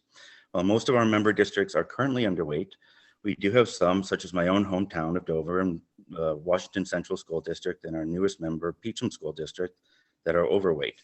They've joined us because they understand that equity ultimately benefits everyone. For more than 2 decades now, Vermont has had a system where weights are used to determine each district's portion of the education fund. Many have suspected the weights were incorrect. The Pupil Weighting Factors report delivered to the legislature in the end of 2019 confirmed this. Districts aren't asking for some arbitrary bailout. We are asking you, the legislature, to follow the science and the data from the study that you yourself commissioned and the taxpayers spent $300,000 to have done by some of the best education funding researchers in the country. We recognize that there are districts that have had extra taxing capacity thanks to the flawed formula, and that they will be asked to give up for the sake of equity. The extra taxing capacity has given these districts the ability to keep their tax rates lower in comparison to many overweight districts. They've also had the benefit of more than 2 decades of the extra low-cost money to build up their infrastructure, programming, staff, and reserves. The majority, 65% of Vermont school districts are underweight and have suffered under the lack of taxing capacity. They've had to make difficult decisions for the last 20 plus years. We aren't asking for anything above and beyond what Dr. Colby's study has identified as our fair share of the education funds. Equity should be a shared goal of all Vermonters. But as Ruth Bader Ginsburg once said, to those accustomed to privilege, equality feels like oppression. And because of this, we understand that some wealthier districts will feel as though they're being asked to make sacrifices. I'm not going to sugarcoat it. If the weights are finally corrected to reflect the actual costs of educating different types of learners, wealthier districts will have to work differently. This won't be a guaranteed tax increase for any district, though. That is within each district's control. They can choose to reduce some programming, develop creative ways to do more with less, and can raise property taxes or some combination thereof. But you can rest assured that by correcting the weights, you're finally creating a level playing field for everyone. We understand that these changes won't be easy for some, so our coalition is willing to compromise by accepting a phased-in approach similar to H54 and the use of federal dollars to mitigate impacts to districts that have grown accustomed to the extra taxing capacity for so long. We understand that the task force is considering the use of categorical aid, especially for ELL funding, which we understand means ELL students would be removed from the weighting formula. We strongly oppose the use of categorical aid for this purpose and for other categories of learners, including rural, small schools, and low-income students. You've heard from many people this summer why this type of grant system doesn't work. At the risk of boring you, I believe I'd be remiss if I didn't share our position on some of those reasons. At a high level, categorical aid grants do not achieve equity. Inherently, they increase overall statewide education spending while directing the additional funds to specific districts, not based on equitable distribution, but based on political determination. Categorical aid dollars are not directly voted on by the taxpayers, yet would be a tax increase for all Vermonters, including those in districts that need those resources the most and can least afford them. Categorical aid, as we've seen with small schools grants, adds administrative costs and burden, especially to those districts that run the leanest business offices due to insufficient resources. Districts cannot count on these grants, or at best cannot count on the amount of the grant year over year. Perhaps the current legislature and appropriations committees will create a good product that helps districts. There's no way to guarantee that the next legislature and appropriations committees will maintain the grant amounts, their purpose, or the criteria for qualifying for them. This makes planning, including the hiring of staff, extremely difficult. Hiring in the world of education is quite difficult to begin with. Who would want to take a job that may or may not be funded in the future? Or worse, districts are forced to raise their taxes to cover insufficient grants or loss of these grants altogether. If you are still seriously considering the use of categorical grants for any of these categories of learners, here are a few questions from Coalition that I hope you'll consider before making any decisions. What analysis has the legislature done to determine what amount of categorical aid would be necessary to provide districts with the equitable educational opportunities? The UVM study has an empirical basis for setting the weights. What empirical basis would you use to determine how to establish categorical aid amounts? If categorical aid is used for ELL, as an example, how would it be calculated if not on the basis of ELL population? And in that case, why not simply correct the weights as recommended in the report? You're all here doing very important and necessary work under some very tough circumstances. For that, the Coalition thanks you. There is no dispute that our current pupil weighting formula is not equitable. You have in front of you an extremely comprehensive, mathematically and scientifically sound, domestically and internationally peer-reviewed, and award-winning research report. There have been no justifiable criticisms of the researchers or the study to give any doubt to its validity. In 2018, the legislature asked the right questions, namely, is our system equitable? And if not, how do we make it so? We now have the answers. Over the course of the pandemic, Vermont has led the nation in almost all categories by listening to and respecting science and math and acting accordingly. All we are asking you to do is follow the same principle for the pupil weighting formula. In the divided world we live in, there is no way to make everyone happy, but moving forward, you have the opportunity to make everyone whole. I'll end by reminding all of us that ultimately this is about children. The current inequities in the system have resulted in entire generations of Vermont children being on the short end of the stick. The Coalition and school boards across the state are made up of volunteers who don't get a paycheck for our work, but are fighting tooth and nail for the current generation of children in our school system and for those generations to come. We urge you to simplify your efforts, and stay focused on what you have right in front of you, which are recommendations based on empirical evidence. Failure to create a plan to implement Dr. Colby's recommendations will allow harm to be experienced by impoverished, rural, small, and multicultural districts knowingly, something I know not one of us wants to see. Thank you, and I'm happy to answer any questions. Thank you, Mr. Schauber. I think that we are going to move on to our next witnesses at this time, unless there are any urgent questions. Okay, thank you very much for your time. Thank you. Next, we are going to be talking, you recall the question that we batted around about whether or not we can use tax data as a means for assessing poverty. So we have with us Rebecca Samaroff and Jake Feldman from the tax department who are going to help us answer that question. Hi, guys. Hi. Hello. How are you? It's good to see you. Good to see you too. Rebecca is the Ms. Samaroff. Would you like to go first, or did you? Sure, yeah. I'll just introduce myself. Rebecca Samaroff, Deputy Commissioner at the Tax Department, but I will kick most of this over to our Senior Fiscal Analyst, Jake Feldman, who has done a little prep work for this. Yeah, maybe I'll spare you an introduction to Jake's testimony and just let Jake give his testimony, and I'll be here to support. Okay, thank you so much. Go ahead, Mr. Feldman. All right. Can you see and hear me okay? Yes, we can. It's like magic. It is magical and futuristic. Yeah. Well, I'm sorry not to be there in person with you, but I am comfortably home in my home office here. And so we were asked to talk about why not just use tax data to determine poverty levels in different school districts. And the short answer, and the answer is probably going to get longer, but the short answer is that we don't have the data. So something that not a lot of people know is that not everybody has to file a tax return. The federal government, and this is getting to my handout, which is I posted on the website. The federal government has rules for who needs to file a 1040, and that's anybody whose gross income is over the standard deduction for their filing status.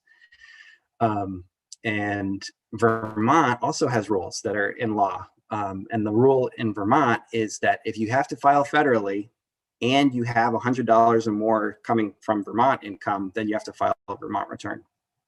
But the thing is, the standard deduction amounts are high at the federal level. They went up under the Tax Cuts and Jobs Act of 2017.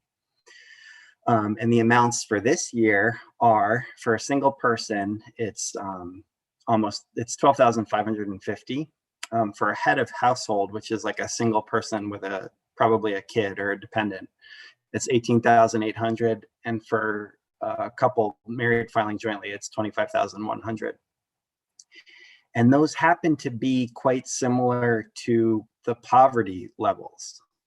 And on my handout, I have them for you to look at and reference. But the point of it is that basically, if you're in poverty, you don't need to file a tax return, so the Vermont Department of Taxes doesn't have you on our radar. So that's the very quick answer. There's obviously like exceptions to those rules and some complicated facets of it. But for the most part, people in poverty don't need to file a tax return, so we don't have them on record. So the bottom line is that if we were to use tax data, we would miss thousands of people who are actually in poverty, which is what we're trying to count them. And right. Thank you, Senator Hardy. That's a great way of saying it. That's exactly right. Okay. Thank you. That's simple. Yeah. I mean, it's disappointing, but it's simple. Are there any other questions? I guess my question, so as you may have heard from when we were talking about this last time, the Senate Agriculture Committee actually talked about this issue a couple of years ago. And I don't think either of you came in. It was before you were even at the tax department, I think, Rebecca, but we were trying to figure out if there was a way to use tax data to increase the counts for students who qualify for free and reduced lunch. Do you see any way to use tax data to help us with our data conundrum here? Is there a way to use it for verification purposes? Is there a way to use it for, increasing any way that we may not be thinking of, but you might be thinking of because you're more in the weeds with the tax data? We were talking about that internally. I think that if somebody could use tax data and census data for triangulation purposes, but the free and reduced lunch data is really like, even though that form looks a little intimidating and is unfortunately complicated. Can you still hear me? Yeah, you froze for just a second, but you're back. The free and reduced lunch data from AOE is, I can't see a way to replicate it. And so, if we were using tax data, it would just be to kind of verify the free and reduced lunch data. The other thing to keep in mind, and you may have already considered this, so if you have, I apologize, but the weights in Professor Colby's report are based on free and reduced lunch statistics. So, the further you use some other metric of poverty, that the more you would need to restudy weights, right? So, and if you kind of take a second and do a little brain exercise, the number of kids getting free and reduced lunch in some school district may not correlate the poverty level in the district. You could have, a handful of houses with students who get free and reduced lunch, but then you might have a large group of people with no children who are high income. So, there's probably a correlation, but it's not necessarily solid, is what I would say. Right. Well, we were talking about using a form that's similar to the free and reduced lunch form, but hopefully more simple. I actually tried to fill out the free and reduced lunch form the other day because it's the beginning of the school year and we got all the forms. And I read through all the instructions and have had this conversation with this committee and know all and even still that form was not user friendly. I had to ask all these questions like, what the heck are they talking about here? So we were trying to figure out how to use a more simple form that we would use across school districts. And I think one thing that some of us are interested in is that verification. So even if we still don't get 100% of parents filling out that form, how can we verify the rate that we might be getting? Say a district has a 35% poverty rate, but tax data shows that maybe the poverty rate in the town is more like 40%. Is there a way to use it as a check? There is, but I'm not sure it would lead you to anything solid that you could act on. Okay. So it's not as if like tax department could come in and say, well, we think it's 40% and then AOE would take some action. I don't think there's anything you could do on that front. But we do understand that AOE has a simplified form that is less complicated than the free and reduced lunch that they are using for universal school lunch. Yep. And you would really have to talk to them about the situations where they use one form or the other. But, and this is sort of outside of this committee's charge, but, there's a possibility that if AOE wanted to verify data on that form, that we could do some data sharing MOU with them potentially. I'm sort of out of my lane here, but we could verify things if we were asked to, I think. I just want to hop in on that too, because in general, when it comes to individual data verification, we're pretty limited on what we can do with our individual tax data, which I'm not sure if that was what the committee's question is, but it seems like we were kind of drifting into that area. I mean, it is something that the legislature has granted, thoughtful exemptions from, our confidentiality statutes around our individual data. But, we always just want to be extremely thoughtful, even when the goals are very noble, just because, we operate in a tax system that's completely voluntary. It's all dependent on people, sharing sensitive financial information with us. And we just tread very lightly when we're not using that for direct tax administration. Yes, understood. Okay, thank you. Are there further questions at this point? Representative Beck, I know this was something of interest to you. Do you feel? It was of interest to me. I was a little disappointed in Jake's opening statement there. But yeah, I don't know. The one we haven't talked about yet, today was the maybe it might be the best, maybe it's still on the table, is applying the uptake rate to what we currently know. And there may be a way to verify how accurate that would be. Yeah. That would be simple, I think, because we have both those pieces of information. So it would just be a mathematical exercise at that point, but I guess we're still looking for the perfect solution. I know.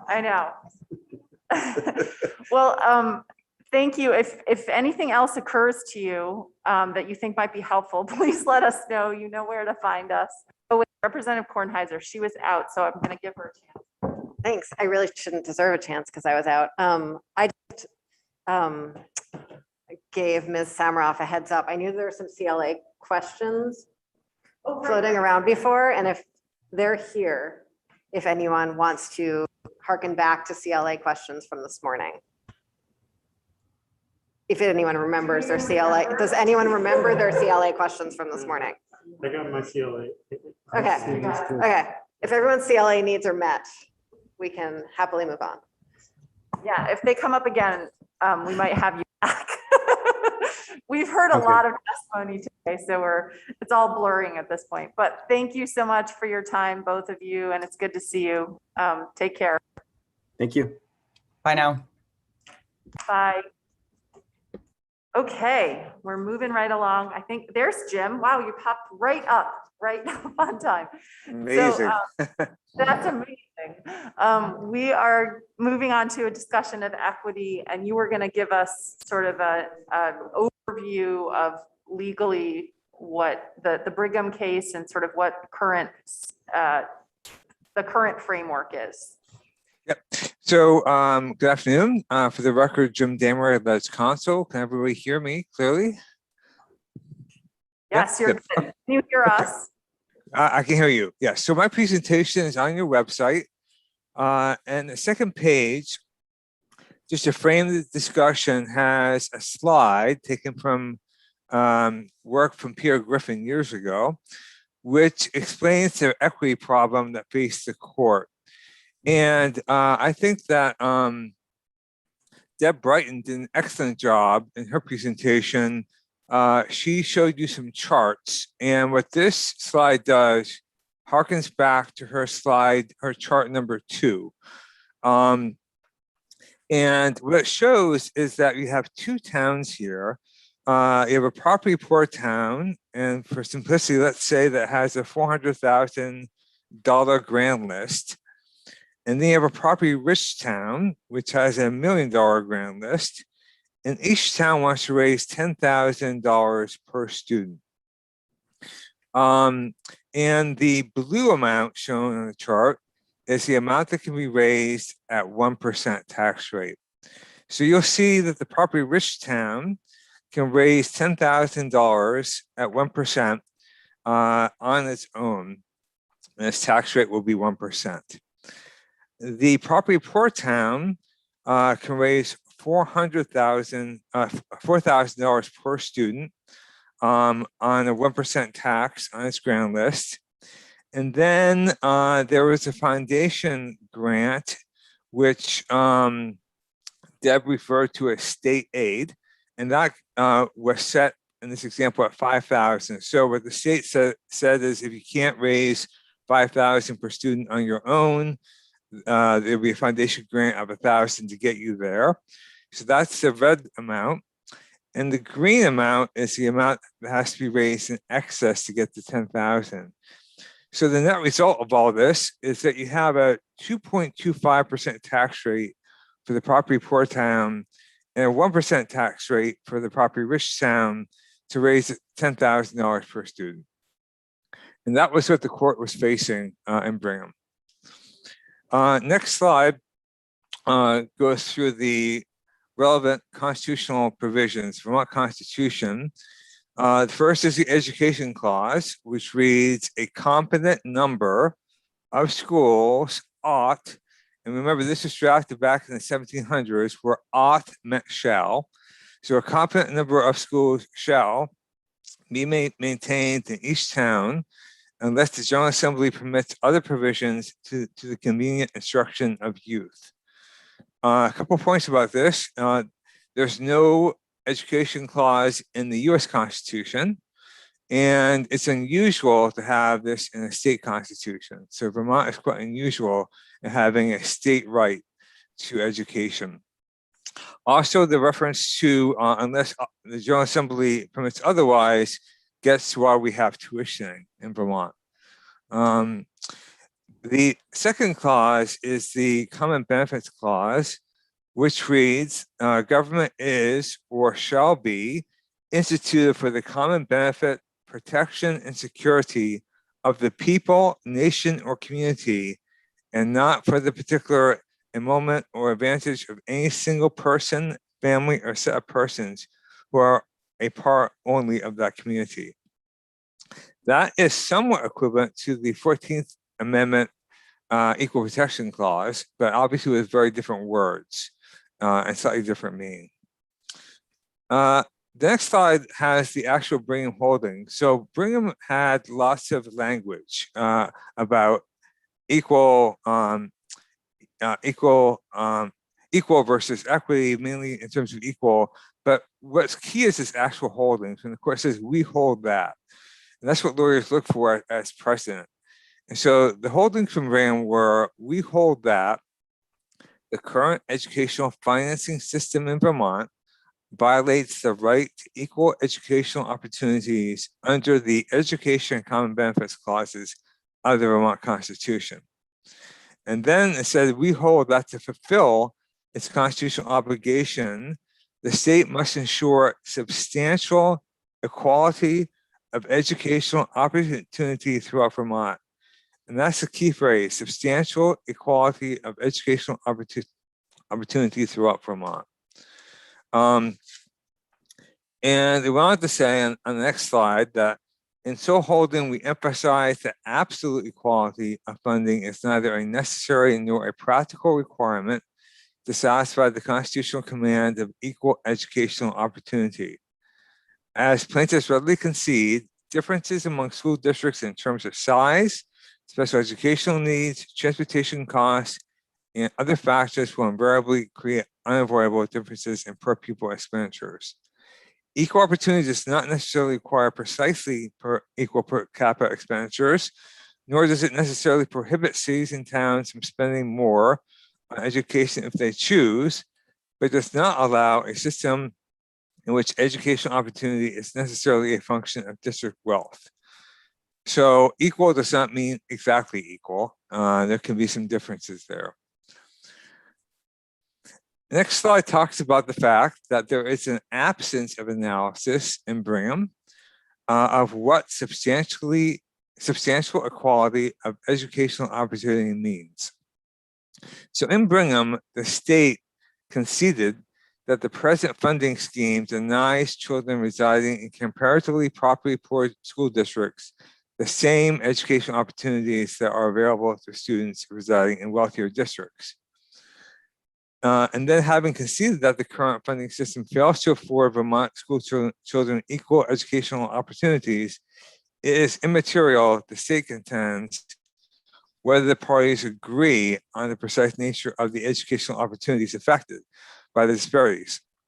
Indeed, the parties assume that the unequal funding yields, at a minimum, unequal curricular, technological, and human resources, School districts of equal size but unequal funding would not have the capacity, for example, to offer equivalent foreign language training, purchase equivalent computer technology, hire teachers and other professional personnel of equivalent training and experience, or provide equivalent salaries and benefits. So I'll pause right there to say, because the state conceded that it was unequal, there's no need for the court to go into detail as to what that meant. The state's argument in Brigham was, yes, it's unequal, but it's justified because it's a question of local control. And the court said, no, it's a state responsibility. It's not a question of local control, but it didn't have to go into the question about what equal opportunity means, because it was conceded by both parties that it was unequal.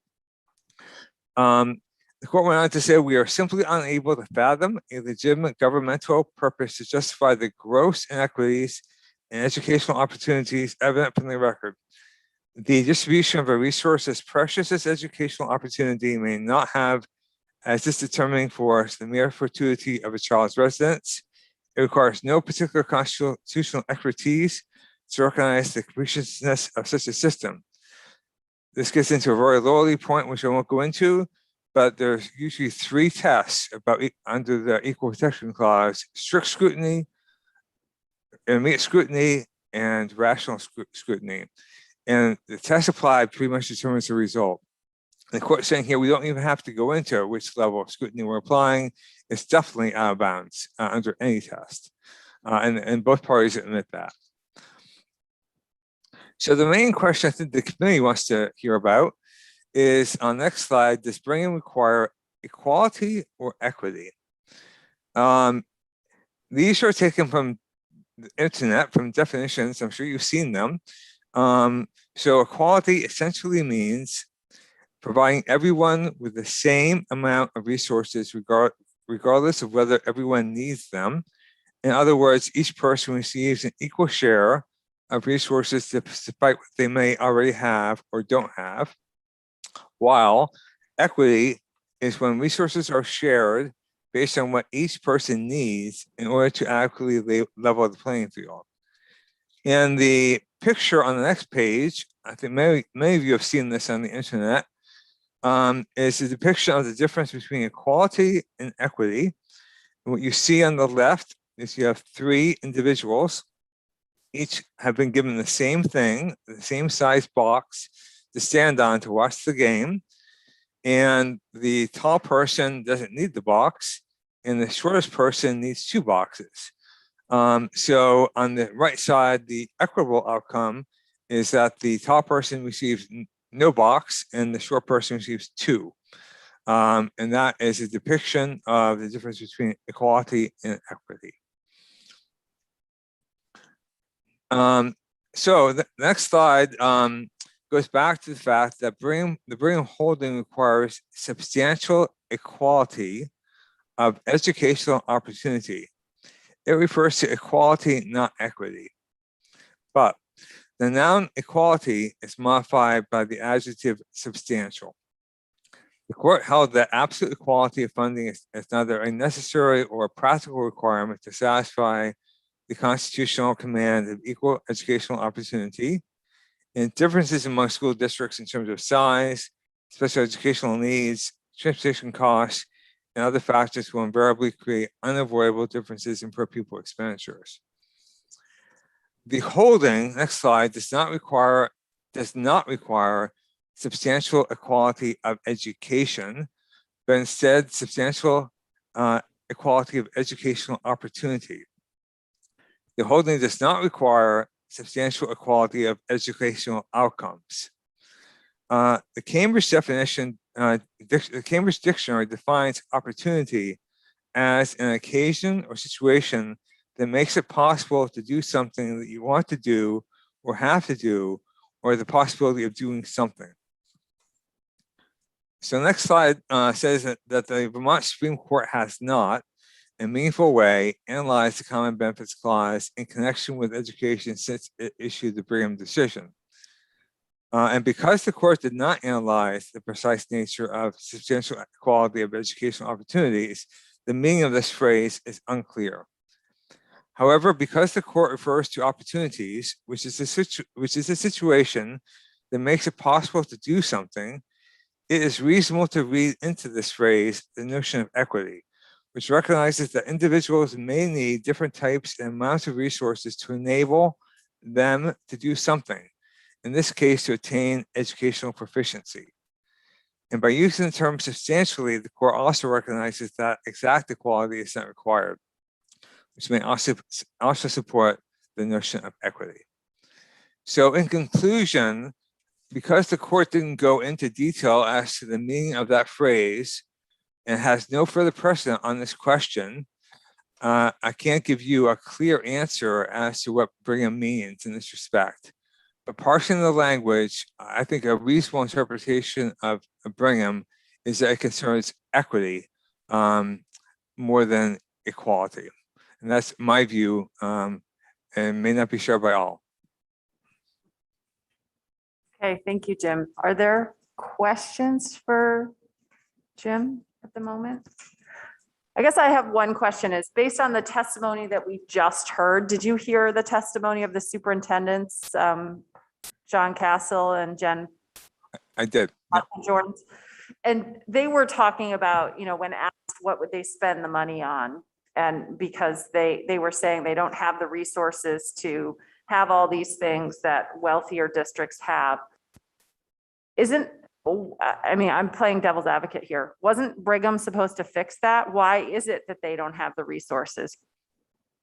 Well, I'm not sure if I can answer that question, but I think the belief that they are coming in with is that the way the weights are currently constructed don't provide them with the tax capacity to afford those resources, which is not dissimilar to the issue in Brigham, which had the foundation plan not providing an access to the same resources at the same tax rates.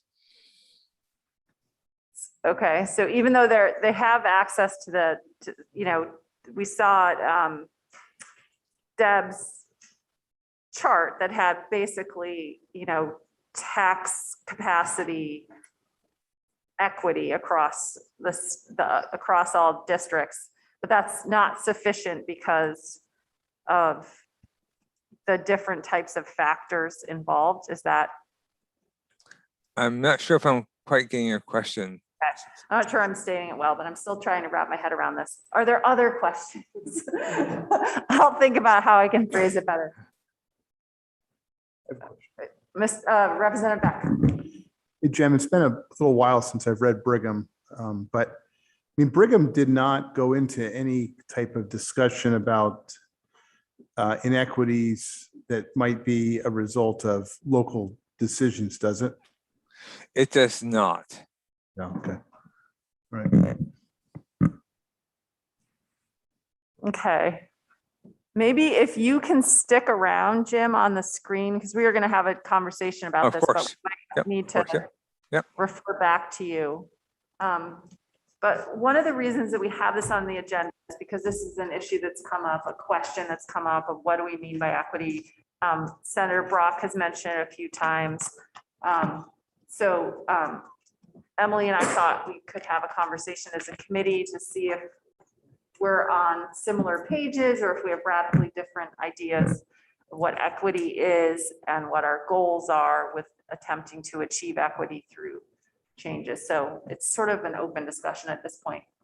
You want to start us off, Scott? Sure. I would just say that my perspective is that we're trying to achieve the picture on the right where everybody can see over the fence.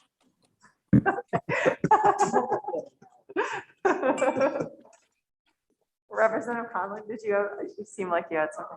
No, I didn't. Okay. I will accuse Representative Beck of taking the easy way out here. Go ahead. And I'm sorry, I didn't send around my definition. I was camping and that was more important. But I agree that I think a definition of equity as a word is about, you know, the picture of people being able to see over the fence and resources being provided so they can do that.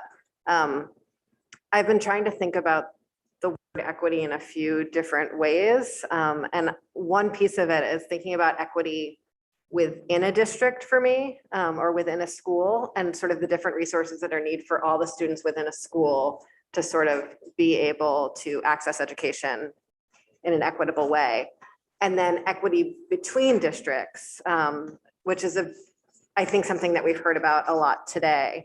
And those seem like two different questions in some ways, with two maybe even different policy levers attached to them. I'm not sure, but and then sort of the third piece, I guess, is if we think about each individual Vermont student all sort of lined up next to each other, what those separate students would all need in terms of the boxes or steps. And I think on some level, Brigham was really talking about taking all Vermont students and, you know, having them stand next to each other outside of classrooms, outside of, getting very metaphoric here, I'm so sorry. Outside of classrooms and outside of districts, putting them next to each other and having equity opportunity within there. But all the policy levers that we have at our fingertips are about either within schools or between schools. And our analysis is about within schools or between schools. And so I think that's some of where we're like hitting some rub that I'm thinking about a lot right now as we sort of go through this. I also want to offer that given that this has become like, you know, one of those memes that floats around a lot, I really like the last one, which, you know, is which ends in liberation, and then just the fence is gone and you don't need boxes anymore. But I'm not sure how that fits into this conversation. It's funny because I sent that meme around to everyone last night. I was almost going to provide that one as an additional one, and I was like, okay, I'll just stick to the original one without more commentary. But Senator Brock. So it seems to me this discussion between equality of opportunity and equity is on a continuum. And they are on each end of a continuum. As we look at what Brigham requires, it's clear, the clear language of Brigham is it requires equality of opportunity, and that's translated into a reasonable amount of money that is fairly equal, not precisely, throughout. It doesn't go beyond that. When you talk about equity, though, that's a word that has different meanings to different people. And the biggest fear I have about equity is the expectation of some that it means equality of results. And results depend not just upon what schools do, but what individuals in the schools do, and the individuals who are the recipients of it. And so I want to be very careful that if we use that term, or if we use that concept, that we add some precision to it so that we all know what we're talking about. It doesn't mean, in my mind, the equality of an end result across the board for every kid who gets an education.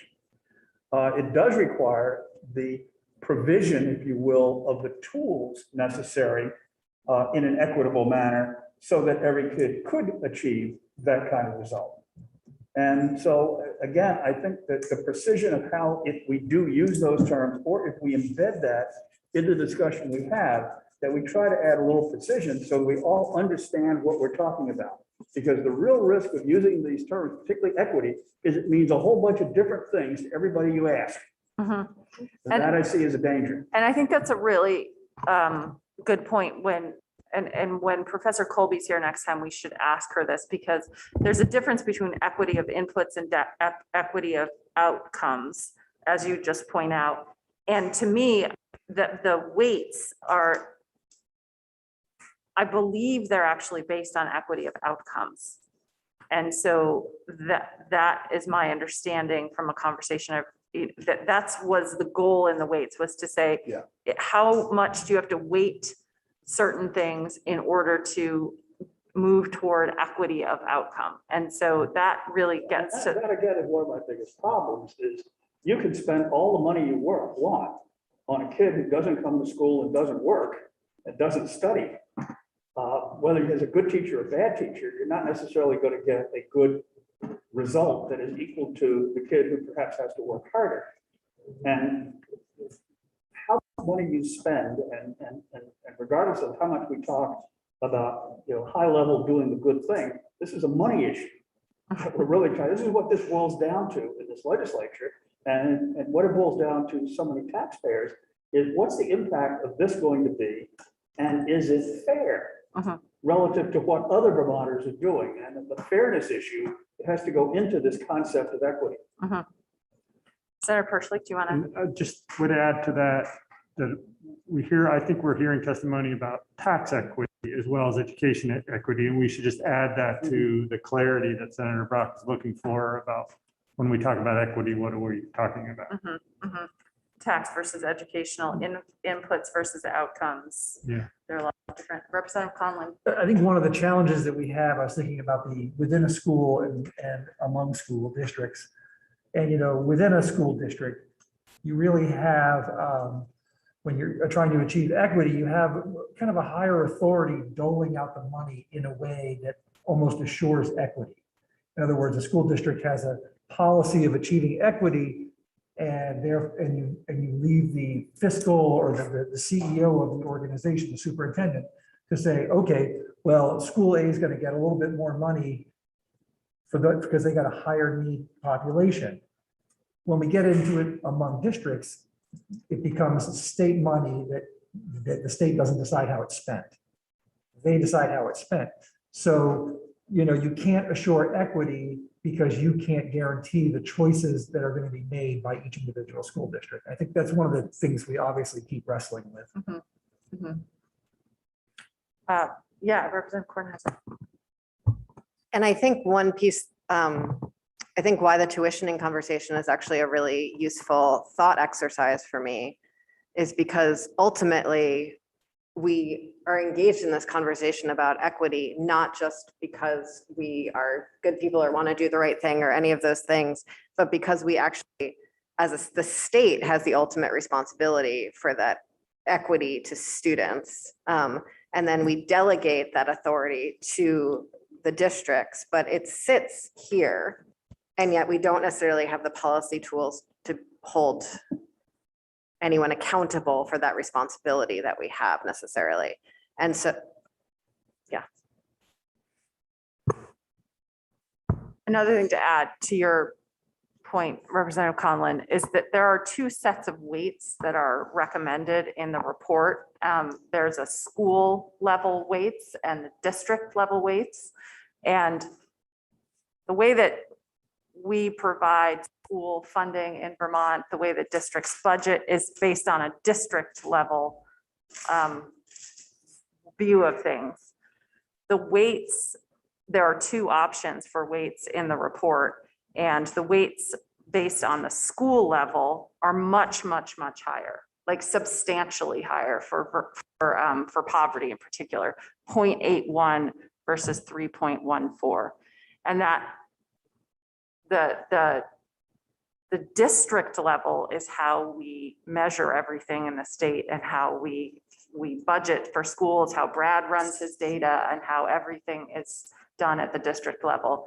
And so I think it's also important that we create a tool and make decisions based on the way that the sort of reality of the system in our state and our decisions are made. So just thinking about sort of the practicality of equity as well. Especially when some districts are in fact a single elementary school. Exactly. There's no difference between, exactly. And many more of them were when the data was run before pre-mergers. Yeah. Jim, there's a line in the Vermont Constitution about when it's appropriate to tax. I feel like it's earlier on. Do you know what I'm talking about? It says something like taxes should only be some fancy word when they are to the greatest, when it provides more good by taxing than by not taxing. It's something like that. Do you know what I'm talking about? I'm not familiar. I'm sorry. Okay, I'm not I'll familiar. find it around later. It's okay. Thank you.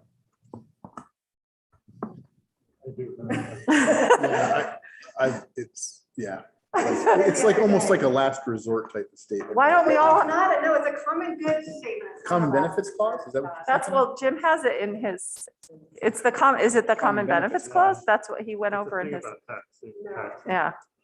We should have our pocket constitutions in our pockets, you guys, come on. Go ahead. This is going back a bit further than Brigham, but to the testimony from the superintendents. the education quality standards are so important. I mean, if those were strong and they were being enforced and we wouldn't have to worry about any of the fears that are out there, that somehow this whether it's weighting or categorical aid in some cases might not get to kids. I just really don't want to lose the spotlight on that factor. Okay, so anything else to add? Yeah, I mean, the conversation has moved on a little bit, but, AOE has a good definition of educational equity that I like, and I sent it around to all of us, but it says that educational equity means that every student has access to the resources, opportunities, and educational rigor they need at the right moment in their education, whatever their race, gender, identity, sexual orientation, et cetera. And to me, I know the scope of S13 is very broad. And I understand that there are a lot of things that we need to consider, that we're required to consider. But to me, if you read the AOE definition, access to the resources, in the context of what we're talking about, the weights are about tax equity, in my mind. So in the context of what we're talking about, fixing the weights, revising the weights, updating the weights, provides access to the resources. The resources is tax capacity. The resources are the ability to fund your schools at an adequate level. And beyond repairing that flaw in the equation, I don't think it's our job to ask voters and ask local SUs how they're going to guarantee that they're going to then go do what we think they should do. So, I guess I just find that line it's a rabbit hole to me, that line of reasoning. It's not really up to us. It's up to us to make sure that the education funding mechanism, the equation, the machine is working in an equitable way so that voters can make locally controlled decisions based on their context to fund their schools in a way that provides their kids access and opportunity. And then we need to make sure as a state that we have the proper quality standards in place to make sure that each school is achieving what it should be achieving. So I'm just finding the conversation about, how do we guarantee, how do we make sure, to me, that's a rabbit hole. And I guess I feel like we're spending a lot of time on that conversation and we ought not be. So, in my mind, let's fix the weights. Let's get the calculator working correctly. That's equity. And then let's make sure that we have a really robust EQS system in place so that then we go around and check and make sure that the outcomes are what we want. But I think that's what the question of how do we ensure that the outcomes are what we want is if we're going to make a lot of changes to the system and rejigger the weights or whatever in the name of equity, we want some assurances that the work we did has the outcome that we want. Well, we're not doing that now. Well, I mean, I think that's what the we're not, conversation is about. Is what yeah, we're trying to not figure out going how around do to it. every district now and saying, how are you spending your money? We do that through the EQS. I'm not sure that we do it well enough. That's a worthy conversation, and that's within our charge. Then let's beef up or fix or repair the EQS. Representative Beck. I don't necessarily want to guarantee from anybody because I don't think anybody's sitting in that can guarantee anything, especially when they have to go to their voters for all the permissions in the world. What I want is a system that works correctly so that we have more confidence than we do now that kids are receiving an equitable education. And that's not the case, that there's an EQS system behind it to make sure that, to capture those that aren't. I want a system. Guarantees don't, nobody sitting in that chair can guarantee anything. So we are going to move on to our public comment because actually one person is sitting on the side of the road waiting to testify. We'll get her on. So Selena, are you with us? Representative Wilburn? Yes, let me just get my video turned on. Thank you so much. Yes, give me 1 second here.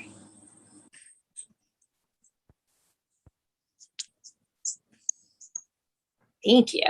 I'm sitting at I had really hoped to be with you in person, but did not factor in the reality of move-in day traffic in Burlington as I was trying to get out of town. So to be on the safe side, I'm calling you from the Waterbury Park and Ride and appreciate your patience and the opportunity to talk to you. Well, excellent. Well, thank you for making the effort and taking the time. And go ahead, you can have 3 to 5 minutes or whatever. And thank you for being with us. Great. Yeah. And I do plan to be really brief. And of course, I want to start just by thanking you all so much for your work. I'm really grateful to you as colleagues for devoting your time and energy this summer and fall to this issue, which is a really critical one for my district in Burlington. I know you don't have representatives from Burlington or Winooski on the task force. And so I just wanted to offer somewhat of what I've learned over my years, both as a parent in the Burlington school system and as an elected official representing Burlington children and families, first as a Burlington city councilor and now as a state representative. My understanding is that your task force has been talking about and considering the use of categorical aid, particularly as a mechanism for trying to address the needs of ELL students. And I know you've heard concerns about this from representatives of the Burlington and Winooski school districts who serve in different capacities there. And I'm really here today to echo some of those concerns. So this morning, I talked to a longtime friend who is an ELL teacher in the school system in Burlington, just to learn more about how her work is going. And 3 days into the school year, she is just utterly exhausted. She described the population she works with as incredibly vulnerable, disproportionately impacted by the pandemic, and in need of more supports than she and her colleagues can reasonably provide with the resources they have available. We talked about the additional challenges of advocating for ELL students who experience any kind of complications or needs for support or interventions in their schooling. She told me about scenarios where it took her 2 or even 3 years to effectively advocate for these students to receive IEPs. She talked about how parents are often not in a position to advocate effectively due to their need to take multiple jobs, to language barriers, or to cultural differences within the educational systems in the countries they came from. She told me about her functional caseload. Between her traditional caseload, her co-teaching assignments, and math intervention classes, she is effectively supporting 75 ELL students as an individual. ELL students are often not kind of gaining and making up the proficiencies in elementary schools, likely due to the intensive workloads of teachers there. And they therefore come to middle school and even high school needing significant math and literacy supports at times. And these come at the expense of their ability to participate in exploratory classes such as art, music, or physical education. These students she described as incredibly hardworking, but needing a lot of help. And she said they experience a system where they feel constantly left out and unprepared. We are failing these kids who are likely the most racially diverse population of students in Vermont, and we really need your help. I'm concerned about a solution that creates a permanent formulaic fix for rural and low-income students, but leaves English language learners dependent on annual categorical allocations. You've heard from previous witnesses that this would create administrative burdens, uncertainty, inability to engage in long-term planning about the needs of these students, and a continued perception that they are separate from the rest of the school. I applaud you all again for taking on the very difficult task of ensuring equitable access to education for Vermont students. And it's not lost on me, having had the opportunity to listen to your conversation just now, that truly is no easy task. But I can also tell you that the ELL students and their families in my district and my larger community already experience significant racism, bias, separation, and inequity. And I'm here to ask you, please don't replicate this in your work to fix the formula and ensure that they too have a permanent and fair solution. Thank you so much. Thank you so much for being with us and safe travels home. Representative Sibilia, are you there? Hi. Hello, thank you all. And I realize you've had a very long day. I have some brief comments prepared. Like Celine, I want to thank you all for the work that you're doing and the many, many hours that you are spending doing it. It is a worthy task, and I'm sure that's why you agreed to be on this task force. I did want to offer a brief comment here today because I am worried about the ongoing discussion about using categorical aid to correct the 20-year injustice that has been done to a generation of Vermont's neediest students and their local communities, rather than simply correcting the weights as recommended in the peer-reviewed pupil weighting analysis that the Vermont General Assembly requested. As you all know, because our formula for providing equitable access to state resources is improperly calibrated, some districts have been over accessing and are overweighted, and some have been under accessing and are underweighted. And I know that I've been listening most of the day and have heard the discussion that you all are having around this. The technical problem to correct the improper calibration is very well evidenced in the recommendations from the Rutgers UVM pupil weighting analysis.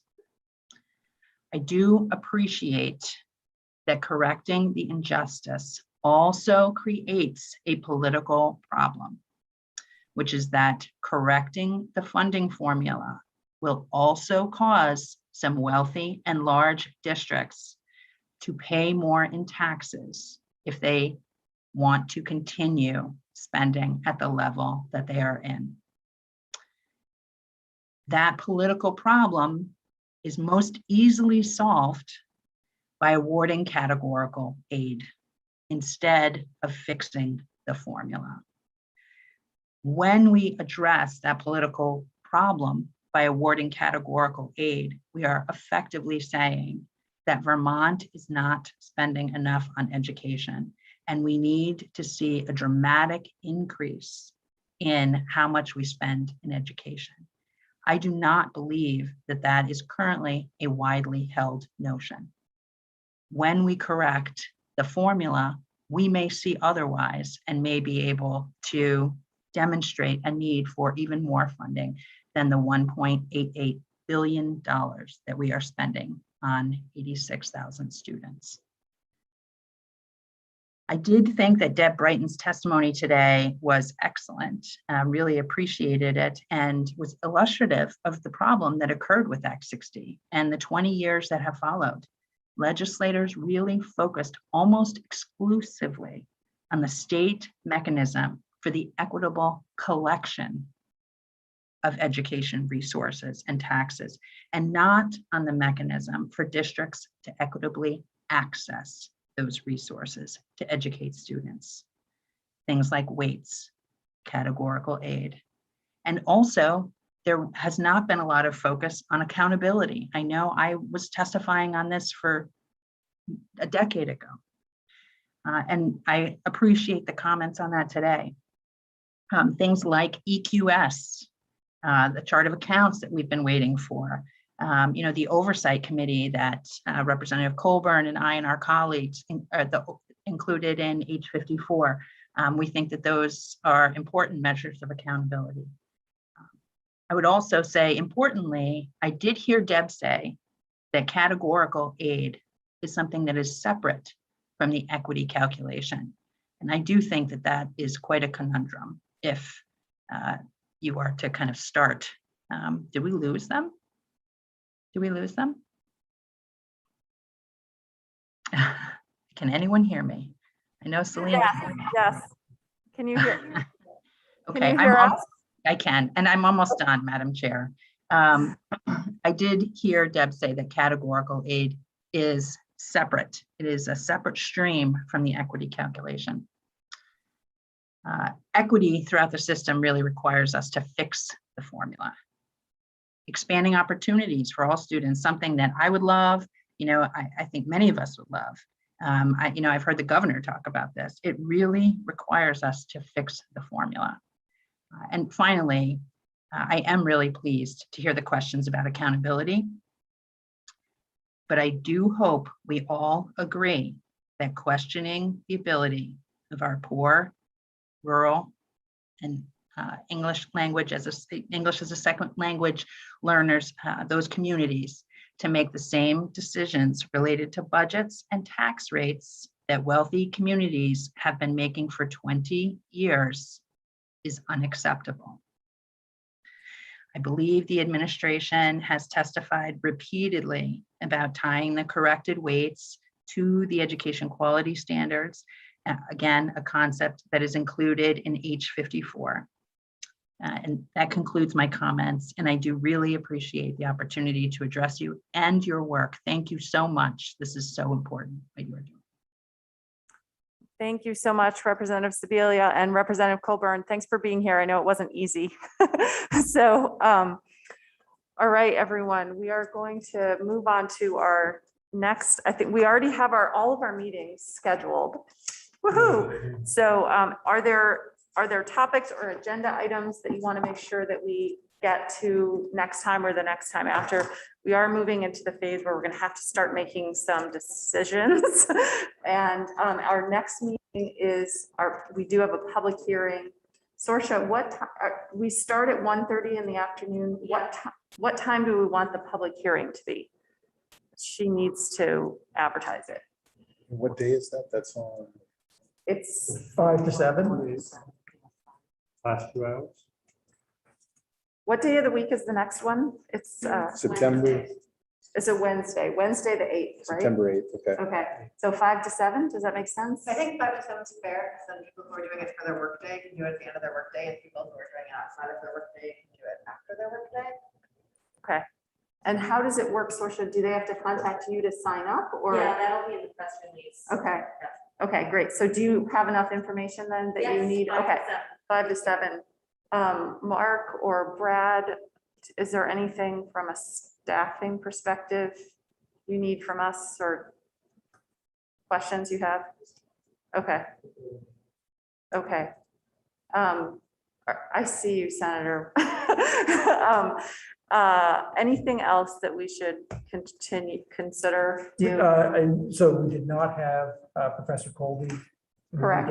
Next time she'll come back and do the testimony that she was going to do. So hold all of the questions you had for her there. She actually explicitly asked me to try to compile those questions in advance. So if you have questions that you are planning to ask about plurality and sparsity, and I appreciate that he differentiates them. I don't think we differentiated them very well in the conversation today. So if you want to keep an eye on the differentiation and send me those questions, I'd appreciate it. Yeah, so definitely look at that section of the report again.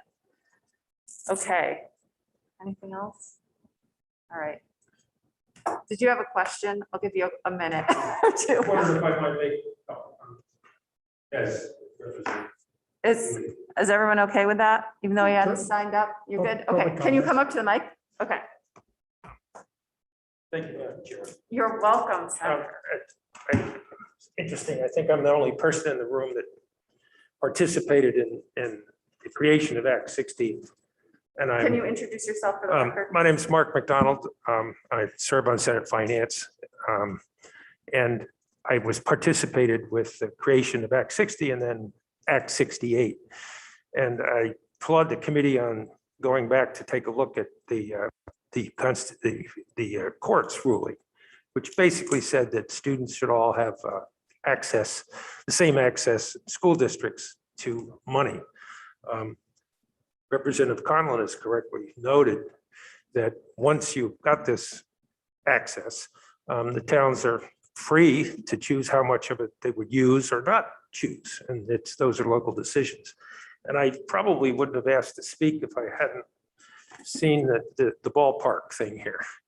And I don't know if it was up on the screen.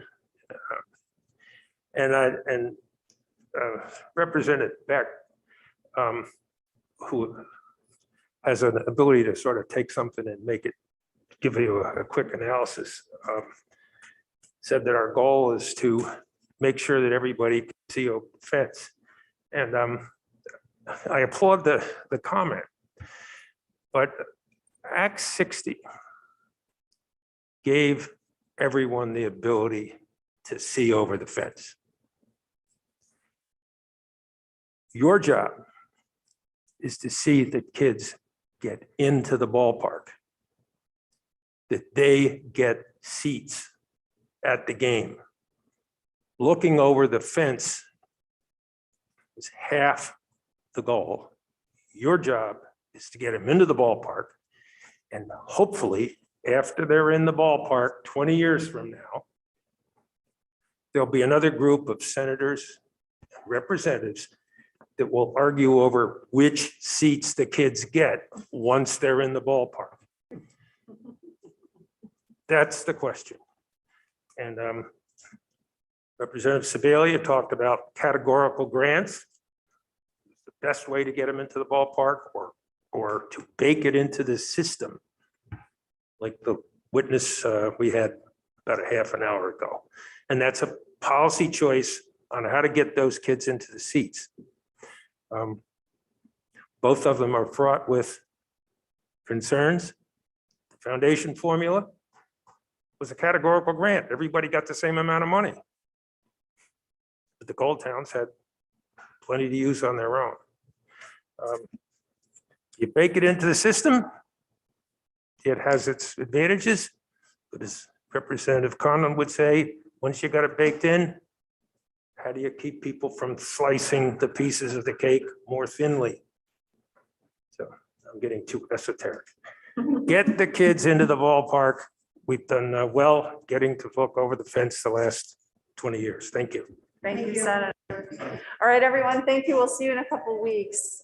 Be in touch if there are other things you want to make sure we cover.